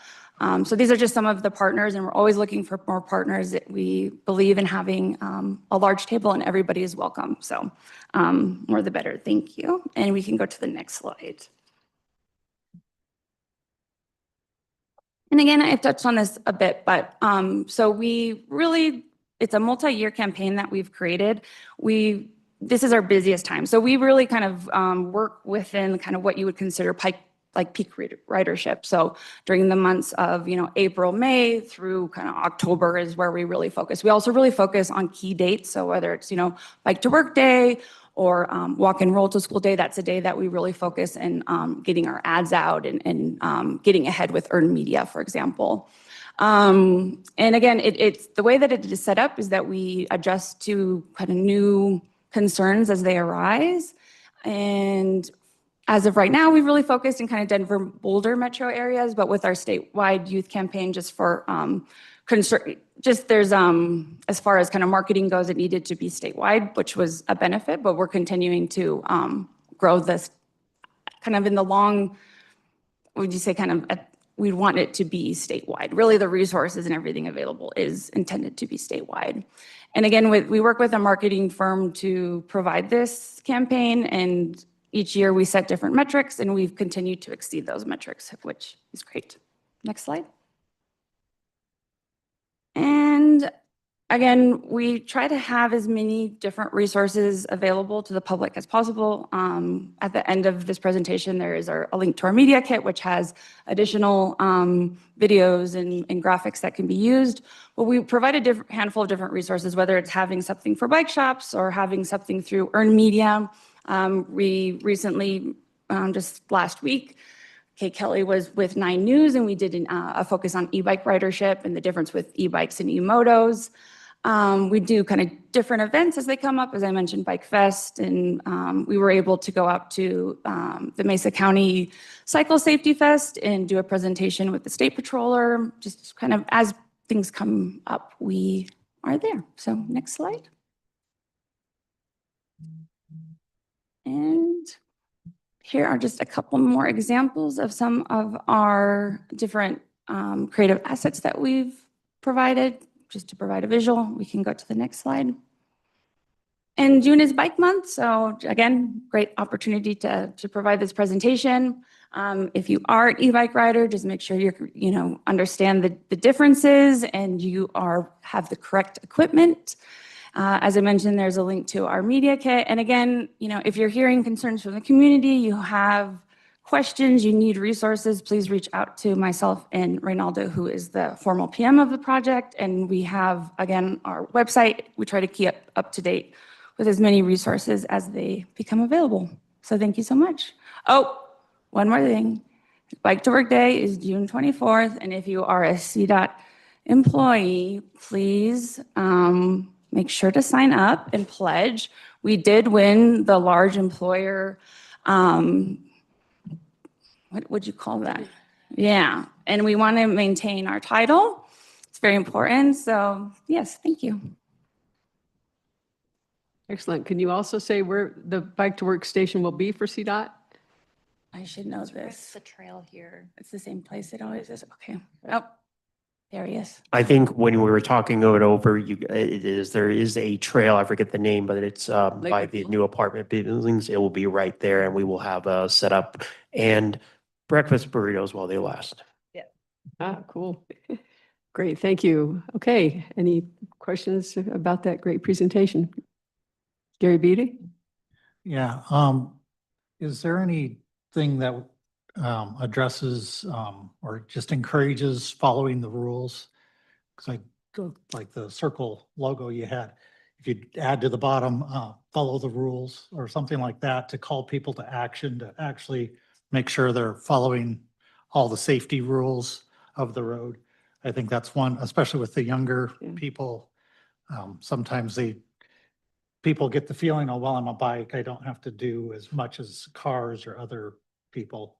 And then also possibly respect other users so that they're watching out for scooters, bike, walking, those things. I think those kind of slogans may be something good to add to call people to action besides just encouraging the safe use of it. Response there? Yeah, I definitely agree with that. And I think, as Lily was saying, all the rules of safe cycling apply to e-bikes. All of those rules are there. And then the e-bike safety campaign kind of adds in what else you need to know because it's an e-bike. So wherever we are, we're always pushing the safety message overall, in addition to the specific messages for e-bike safety. And, like with all forms of transportation, everyone needs to know the rules, use it responsibly, right? And I think the fact that we have tens of thousands of e-bikes in the state is why we're starting to see kind of a lot of these things pop up in the news. But I think the vast majority of users are following the rules. It's just the ones who aren't are getting a lot of attention. Great point. Commissioner Ritter? Do we have any data on how many people use bike lanes? Because I got to tell you, I lived on a bike lane, and because I'm a pollster, that's kind of what I do. And in February, there was one every 45. Well, in February, there was one every 25 minutes. So that seemed a little low for putting in a big bike lane. So I figured I'd do a count in June at that time. This was after the pandemic. And it was 4 every minute.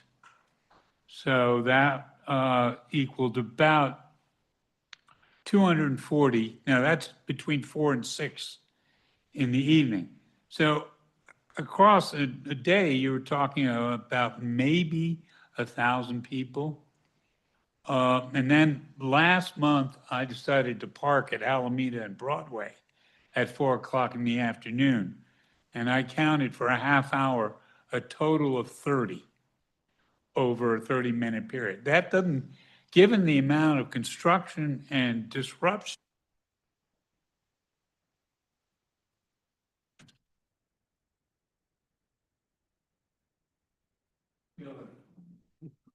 I think I can. Oh, Go ahead, thank- Darius. Yeah.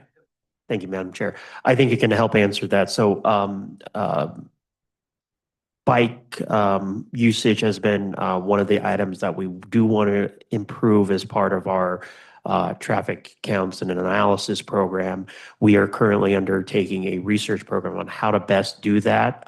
We've been doing road counts for decades and reported as part of our highway performance monitoring system. Yeah. So we know how to do that. So the deputy director for DTE is helping Eric Sabina, who also has done our travel model, is helping lead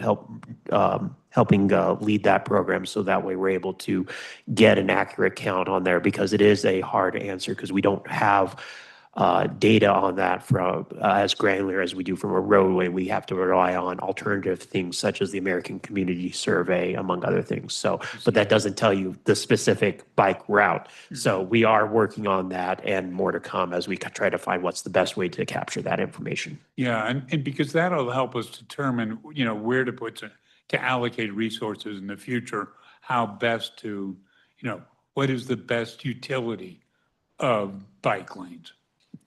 Absolutely. Hey, thank you. Thank you. And it looks like we've got Commissioner Vice Chair Bowman online. Go ahead, please. Thank you. Thank you, Chair. Thank you so much to both of you for this amazing campaign information. In the last 3 weeks, I have, as many of you may recall, I helped with stewardship messaging for the state of Colorado, the Colorado Tourism Office. And when we have a coalition, a Do Colorado Right coalition, and when I onboard people, I ask for issues and impacts. So just yesterday, I was on with Avon, which is one of several communities who have told me that their major issue impact is our e-bikes.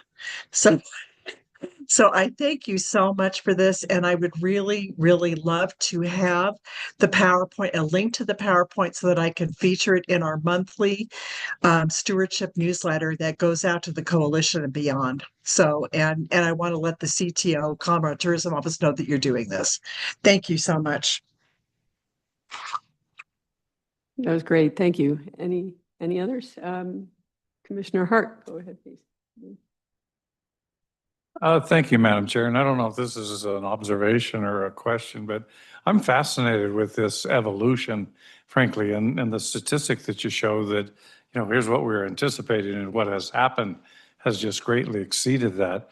And the fascinating thing to me is this is definitely a new element in our transportation modality. And and so where is the best place for e-bikes to be? In that they're too quick for where pedestrians are, because that's a safety factor. Frankly, they're too quick sometimes where regular pedal bicycles are, but they're too slow from the regular traffic perspective. And so it to me, it's just this evolution of saying, okay, exactly how do we handle that? Because it's in between, and then the impact of how that's going to help us get people out of cars and driving this other mode. You addressed that in your presentation. And it seems to me like, just anecdotally, I'm hearing more and more people saying it is so good. 9 times out of 10, the weather is good. And so this is the way that I am choosing to go to work. and come home from work. It's a heck of a lot better. And I live on top of a hill, so it's hard for me to go home and ride a regular bike up the hill. An e-bike cuts it through it and stuff. So I don't know.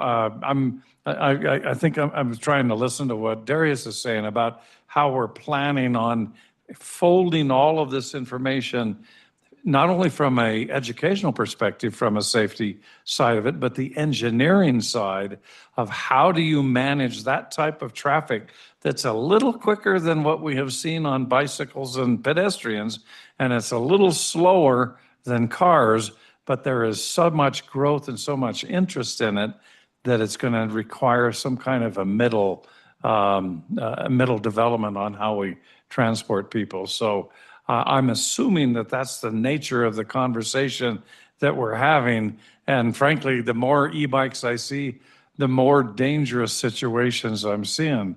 I saw on the news the other day where a kid comes flying out of a neighborhood and hit a cop that was on the street. You know, it's a really bad timing for the kid. I'm sure he got in a lot of trouble for who he happened to hit. But the issue was he was flying out of a neighborhood onto a traffic mode, a street. And I see that all the time. Of course, I live in a semi-country area, so there's a lot of dirt bikes too, where all the kids like to show that they can ride on that back wheel everywhere and then clobber into parked cars and store.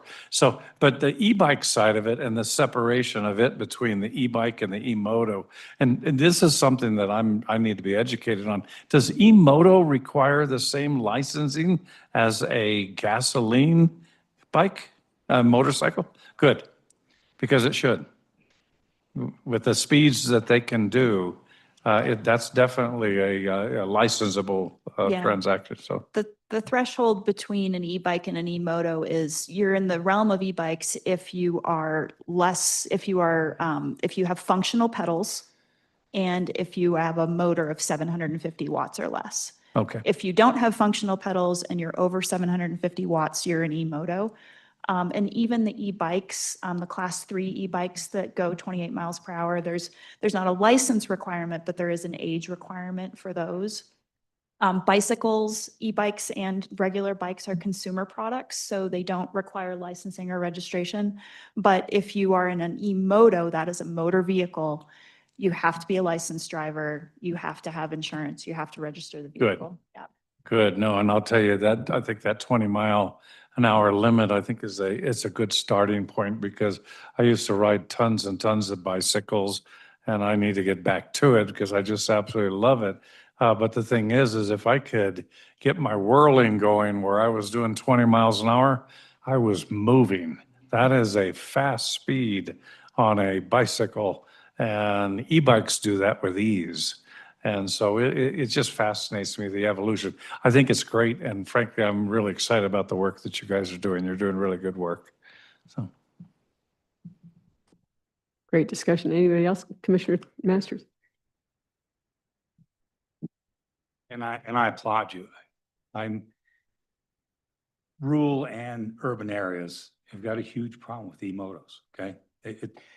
And I let those kids ride in my back pasture all the time. They're quiet, they're fast, and these guys are learning how to ride motorcycles. They're going to be great riders one day. They're better than me, trust me. The motorcycle capabilities they have are terrific. But a lot of these kids, and I watched them the other day, taking the pedals off the e-bikes and putting on bigger motors, and they're going just as fast as the other guys. So it's a problem. Not that you can address it, but I'd like to know what your feeling is on it, because they're affordable, they're quiet, and frankly, there are a lot of them out there, and they're easy to get, and they're fun to ride. They're really fun to ride. So it's going to be a problem, and I just want to know what we're going to. You can't address it. I'm just asking what the pulse is to address that. It's not the e-bikes, it's the e-motos that are. Yeah, and I think we've been really careful in all of our messaging. We're not anti-e-moto. You know, I think, the e-bikes are great from kind of an environmental perspective. They're great from a mode shift perspective. E-motos have a lot of those same features, right? What we're interested is creating a safety culture around them. They're an emerging mode of transportation. It's not we like it, but it's really we like it and we need to establish a safety culture around it. So that's what we're really focused on. No matter what mode of transportation you're using, you need to understand the rules. You need to operate that vehicle safely. The vast majority of people do that. The bad actors get a lot of attention. But both e-bikes and e-motos are really great forms of transportation. So. Great. Commissioner Marcano? Thank you, Chair Cook, and thank y'all for the presentation and for the work. So I guess I have a question for y'all, but also kind of like maybe a little bit of a response / discussion for my colleagues. What are y'all hearing from users in terms of their feeling of safety, right? This technology is great, and I'll anecdotally state that like whenever I travel overseas, I use a lot of e-bikes and scooters because there's protected infrastructure for them, right? Whereas here in my own neighborhood, for example, all I get is a Shero. And then I have people in, their trucks and full-size sedans doing far faster than they ought to be in a residential neighborhood. So I don't bike here that often because of that. So what are y'all hearing? I don't know that we've heard anything in particular. So yeah, that might be a good question for our bike ped group. So. Yeah. Okay. And I guess just, because I think Commissioner Ritter, you mentioned, your counts, right? And I'll tell you, one of the first public meetings before I was even sworn in back in 2019, because my predecessor just kind of quit, was a meeting about a bike lane, a protected bike lane on Florida. I think it's still to this day, like maybe the second or third or one of three in the city, but it was the first one that connected Chambers out to Florida Station, right? And there was a lot of complaints about it from the neighborhood, certainly because people were losing some of their off-street parking. But I will say over the years, the complaints have gone away and you actually see families utilizing it. And we do have a ticker. The city of Aurora has a little ticker there that counts. And it has gotten some utilization, but part of the challenge, and again, I'm speaking from the perspective of living in Aurora, we don't have that much protected bike infrastructure. And I will not ride a bike on Chambers. I will die. Someone will kill me. And some of the residential streets, like I was just sharing, like you get a little Shero, but it's not safe either because folks are definitely speeding through there. So I think that, kind of coming back to the question that was raised, like what's CDOT's role to play in this, right? I think it's very similar to how we, utilize our highways rather. It's like, how are we able to help connect folks, from, be that middle part of the transportation program? Because if we have, local, jurisdictions that are not really investing in that protected infrastructure, people are going to be much slower to adopt a modal shift because they're not going to feel safe. And I completely understand why they would, right? Here in Denver, especially in some of the neighborhoods north of downtown, you have a lot of protected bike infrastructure now, but that's missing in a lot of the suburban communities, right? So I'm curious, like, how much are we educating, encouraging, maybe some of those local communities to make those investments too? Because it's also a heck of a lot cheaper to maintain a bike lane than it is, another to expand and then maintain another lane. Exactly. I just want to figure out how if we can get the numbers, but to look forward to Yeah. getting data.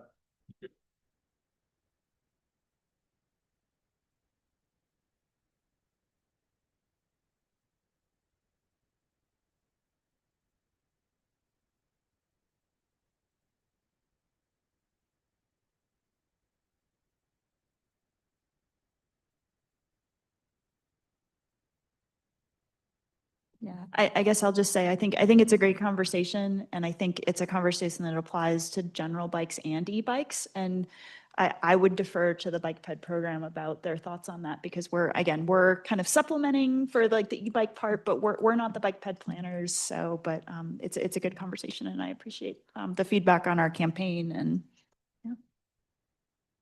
Yeah, thank you. Okay, I'd echo thanks to you for the work you're doing to make these safe. I agree with the summation. You've got great potential and interest here. We want to make it safe. You're helping to do that. Thank you very much. Okay, now for our last item, we have an update on Region 3. We get these periodically for the new folks, and they're always really informative. So today we have Jason Smith from Region 3 CDOT here to make a presentation. Please. Thank you, Commissioners. Thank you for having us here today. So Jason Smith, Region 3 Director. I'm going to give the presentation. This is the same presentation that was presented at STAC, so it's kind of a repeat if you were able to attend STAC or watch STAC. Mark Rogers, our region planner, and Cinnamon Levi Flynn, our region biologist, she presented on this. So, we were asked to put a presentation together, give an update. We always wonder what should we talk about and focus on. And in this time, instead of just focusing on our upcoming projects, we really wanted to talk about some things we focus on and strategies we use in our region, how we use our funding and try to stretch it out, and how we work with our local stakeholders to really hit their priorities. Next slide. So Region 3, before I get into some of the details of the strategies we use, I do want to give a quick high-level overview of the region. We're the largest region in CDOT. We're located, in the northwest corner of the state. We go all the way from the Utah line along I-70 up to the Eisenhower Tunnel, and then all the way from Wyoming boundary down to Hinsdale County, Lake City. So it's a very large and diverse region. We have a lot of challenges.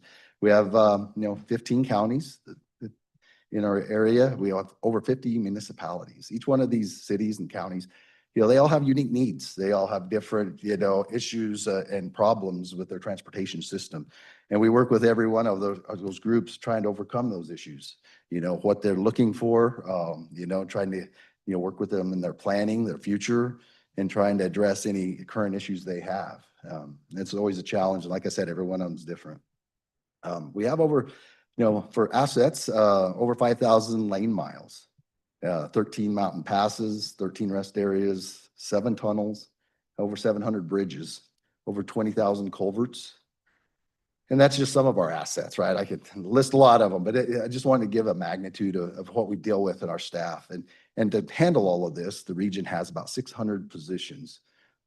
Can't say they're all filled right now. I would love to say they're full, but we run about a 10% vacancy right now across the board. I think I presented, it's been a few years back at the time right after COVID, we were up closer to like a 35% vacancy across the board. And it was extreme. Through different initiatives and things we've done, we were able to bring that back down to a 10% vacancy rate, which is more normal for us pre-COVID. So that's probably where we'll stand, and we usually seem to stay with attrition and turnover. Next slide. So what I want to focus on today, a couple of areas that we look at strategically, is the first one, wildlife projects, wildlife mitigation. As you know, like I said, Region 3 is very big and rural, and we have some large herds across our region and migration routes. And that's one of our biggest challenges. Next slide. Back in 2019, we did a project, and it was a Western Slope Wildlife Prioritization Study. And we brought a lot of stakeholders together, ran a lot of data, and analyzed it to come up with really a prioritization list that we could work with. It's been very beneficial and a great effort, and it's starting to get a little outdated, but we're still using that list to help pick priorities and try to figure out where we can best use our funds. So you can see the list there. It's kind of small, but for in the region, Highway 13, Highway 40, Highway 64, and even some sections of I-70 are on the top of the priority list that we've been focused on.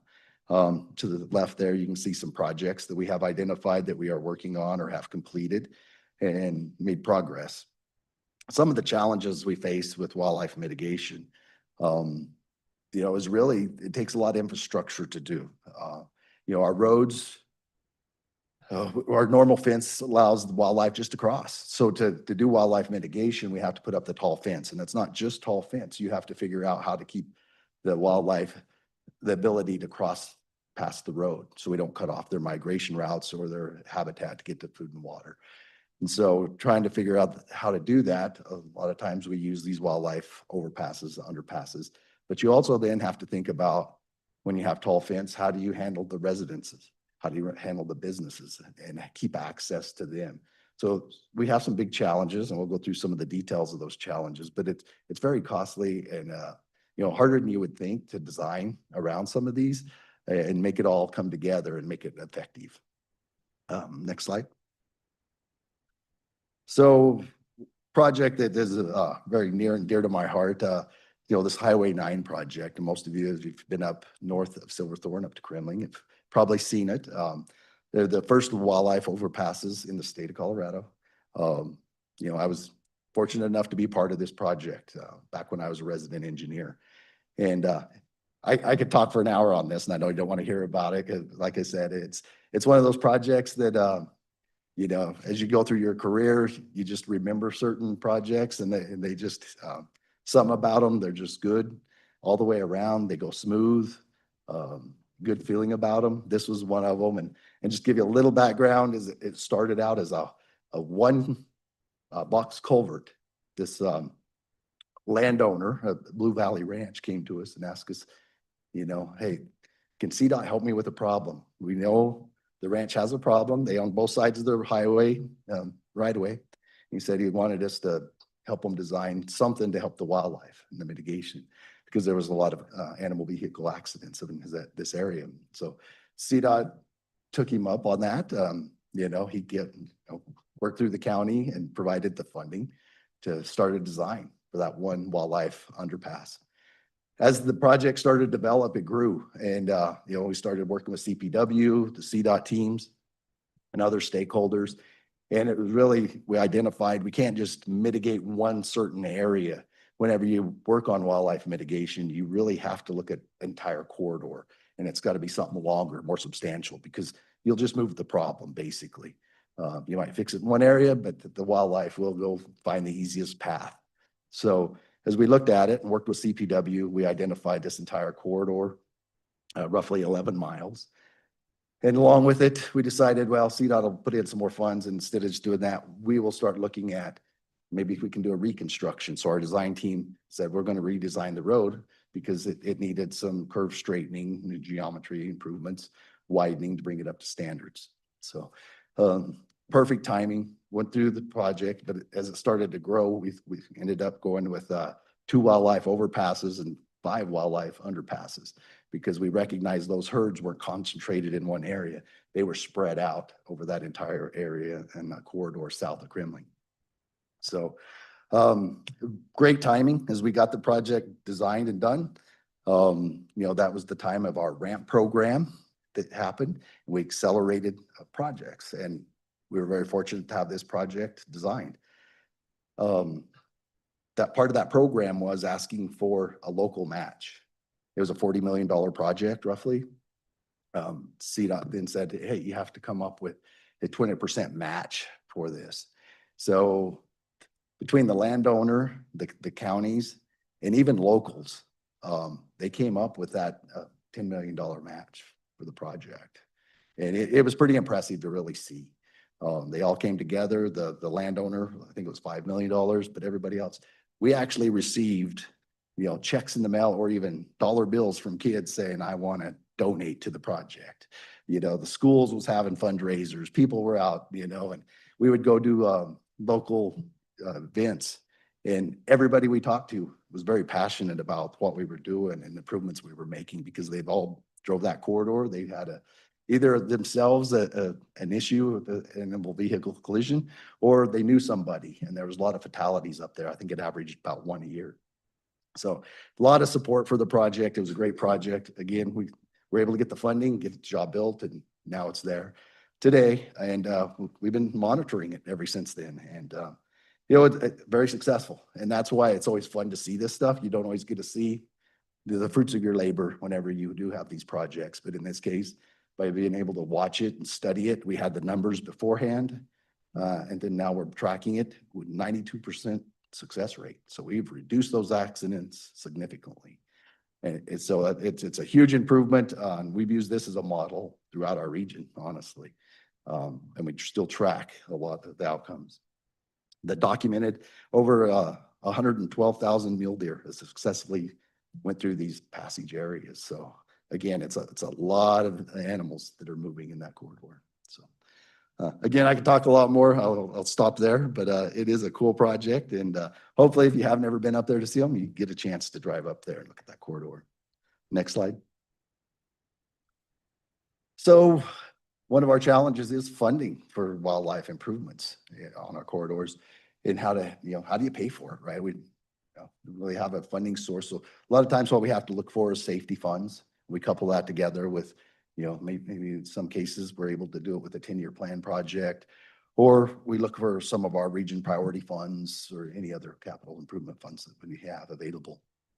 So you're really trying to pull it all together, but it's tough because they're kind of expensive and to build. So in some cases, in this one here on State Highway 13, north of Craig at Fortification Creek, we worked with CPW to come up with, what we could kind of figure out is, let's start using technology. How do we bring that in? Instead of building all of these,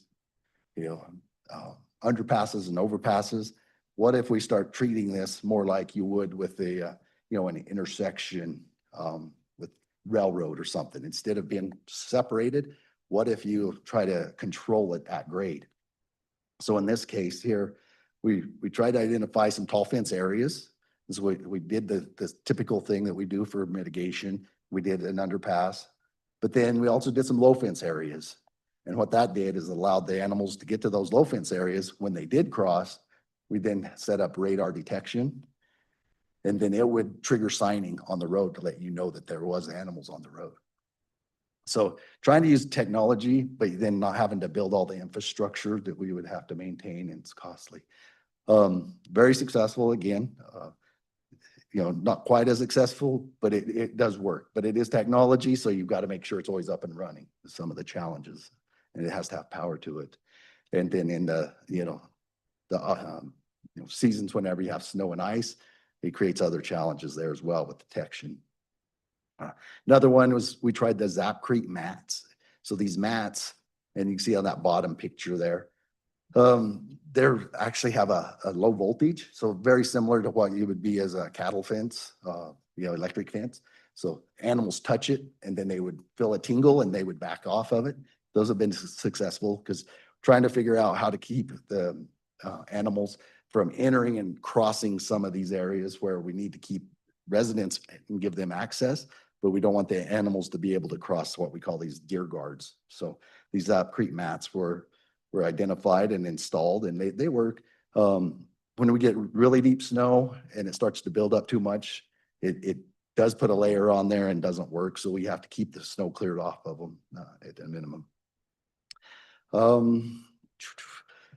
Next slide. So also we do wildlife mitigation on US 40 out towards Maybell area. We have a project in the 10-year plan right now. It's about 5.5 miles. We're looking at building a wildlife overpass, 2 underpasses, 2 major underpasses and 2 minor underpasses. So, for large game, you need bigger structures. For smaller game, you're able to put in, these smaller structures. So that's where we work with CPW, trying to identify, what will work best in what areas. But really for deer and elk, you need the larger structures. This is on the 10-year plans being designed right now, and be ready for, all the construction funds that have not been identified. We're still working on coming up with them. Next slide. Another area that we've been working on, State Highway 13 in Garfield County. There's like 3 phases. The first phase is complete. Again, it was more of the protective wildlife underpasses and overpasses and tall fencing. A little bit to the south, we have phase 2 of that, where we don't have the construction funds yet available, but we have the project designed and ready, sitting on the shelf and looking for funds. And then another 3rd phase that we'll be working on later on. Next slide. In Vel Pass, so we got both sides of Vel Pass. The west side of Vel Pass right now is under construction. We have our West Vel Pass project, along with the roadway improvements. We are putting in wildlife mitigation. We're putting large and small wildlife arch underpasses, wildlife fencing, and this will help control. Some of our challenges, again, on the interstate is very difficult. It takes a long box to put under there, so it is substantial. We're very fortunate in some places. We have some big bridges that act as these wildlife underpasses will carry, you know, the herds through, but then they don't line up on the east and the west directions. So then you have to try to figure out how to connect it basically for the animals. On the east side of Val Pass, we have in the plan and in the work, I think you've heard about some of the grant opportunities we've been trying to pursue, but 1 overpass and 2 underpasses on the east side. I think that we're about a 30% complete design right now at FIR. And then we're hoping by this summer to have about 60% design and still continuing to look for additional funding. Next slide. So talking about funding, you know, always excited to see new improvements here. So SB 26-141, wildlife collision prevention, got signed into law, where you're excited to see some kind of funding that's going to come to the department. Anxious to see how it gets divvied up, or actually how much allocation there is and how it will be awarded to different projects. But you know, in the region, we think we're standing in a pretty good place. We have quite a few projects on the shelf under design, so we can start hopefully putting some of this money to work very soon. Next slide. So the other item I'd like to talk about, focus on in the region, and we're very strategic with, is our Region 3 passing and auxiliary lanes. Next slide. So passing lanes, you know, can't put extra lanes everywhere. So what we do is try to be strategic in looking at, you know, some of our issues where terrain doesn't allow, you know, we don't have good passing zones. So in Colorado, we have, you know, our roadway geometry really is curvy, right? So you don't have good sight distance in many places or opportunities to pass. So we've done a study and identified areas along US 40 and US 50 where we could make these improvements. And really, you want to try to figure out where you can reduce your bottlenecks. You have the issues. You have differential speeds and turbulent traffic flow buildup. And you want to create that safe passing environment for drivers and expectation. Our passing lane study was done in 2015.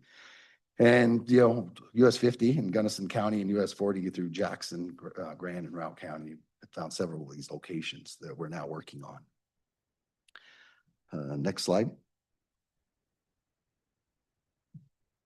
So the first one I'd like to talk about, US 40 passing lanes west of Kremling. It was a 10-year plan project we identified in our study. We were able to get that funding and get this project built and completed.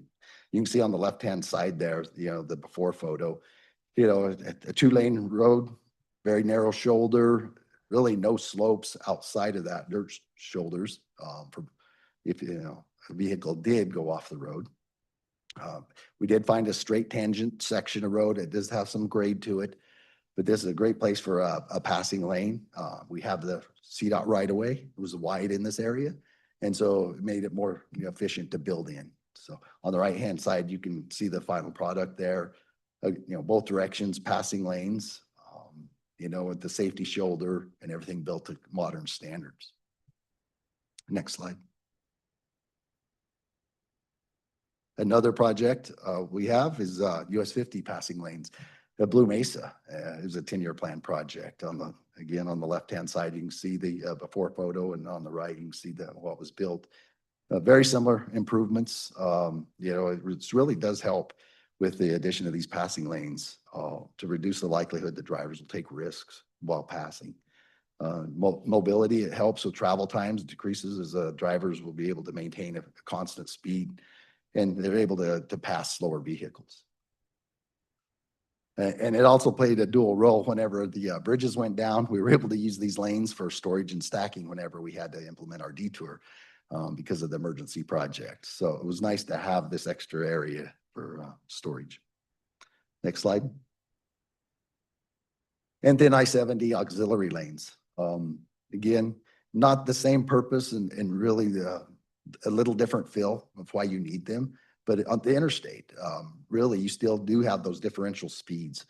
And when you hit these steep grades, and so on Bell Pass, where we do hit our steep grades, what we find is the trucks start to stack up behind each other. A truck will try to pass another truck, and it'll just start creating a backup and a bottleneck. So by adding an extra third lane, this gives that room and that opportunity then for the cars that are able to travel at a, the regulatory speed, they're able to get around and pass and not be subject to sitting behind these larger vehicles that are, slower, not able to pull the grade at that constant speed. Next slide. And then we've also, in our next 10-year plan, we've identified on US 40, 5 locations between Craig and Steamboat that we're focusing our design team on now, trying to figure out, which areas to focus on first. We'll start delivering those as we can get the funding available and, make those improvements. What we see there is really same thing. It's a commuter area where we have higher volumes. Whenever you get a slow vehicle, it backs up and it really causes congestion, on that commuter corridor between Craig and Steamboat in the mornings and afternoons. So finding these safe areas where we can do efficient projects will help that commute. So next slide. And then with it, I know this Commissioner Ritter is dear to his heart, is the signing of it. So right now we're working with our traffic team. So it's one thing to build the infrastructure, but then you have to let the traveling public know that they have the opportunity for a safe passing zone. So right now, Region 3 is a signing project that's going to start this summer and continue on into next year. But we've identified everywhere we have passing zones, and we're setting up the signing to give awareness of there's an upcoming passing lane in roughly a mile or 2 miles out. So it gives that notice. Hopefully it'll create that opportunity for people to calm them down so that they know they can wait a little bit, that there's an upcoming passing opportunity. So next slide. With that concludes my presentation. Any questions? Great presentation. Any questions? Commissioner Ritter. Well, thank you for the shout out. I just want to point out that if you've never been by down Route 9, Highway 9, it is considered, when you talk to wildlife experts, as the gold standard in this country. It is an extraordinary piece of work that has noted reduced wildlife automobile accidents by 92%. I have tried to work with insurance companies to understand how their participation could save them money.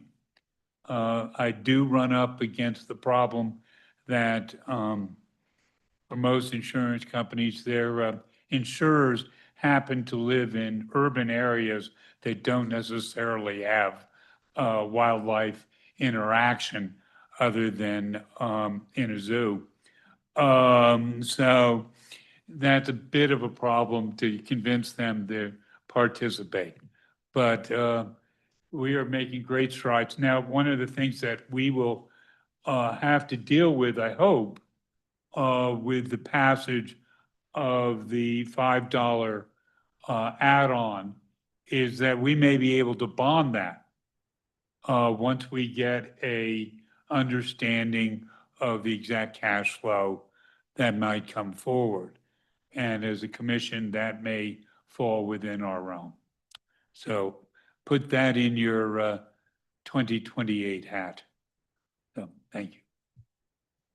Great. Any other questions? We have Commissioner or Vice Chair Bowman online, please. Thank you again. Thanks, Jason, for that terrific presentation. We really appreciate it. You guys are, that is such good news. And we're so happy that you all are focusing on the wildlife crossings and the auxiliary and passing lanes, primarily in Commissioner Ritter's area, but also Highway 50, which is in our area as well. So thank you for all your hard work. Greatly appreciate it. And congratulations on the success rate. Well put. Anybody else? I'd echo that. It's really great to have the data. you know, we've talked about the potential reduction of 90%, but to have it actually demonstrated means a lot. So thanks for all the wonderful things you're doing over in Region 3. Thank you. Okay, I guess that's it. We're out a little bit early. Nobody's going to complain about that. And we'll be back again tomorrow at 8 a.m. for breakfast and then 9 a.m. for our regular meeting. Thank you all.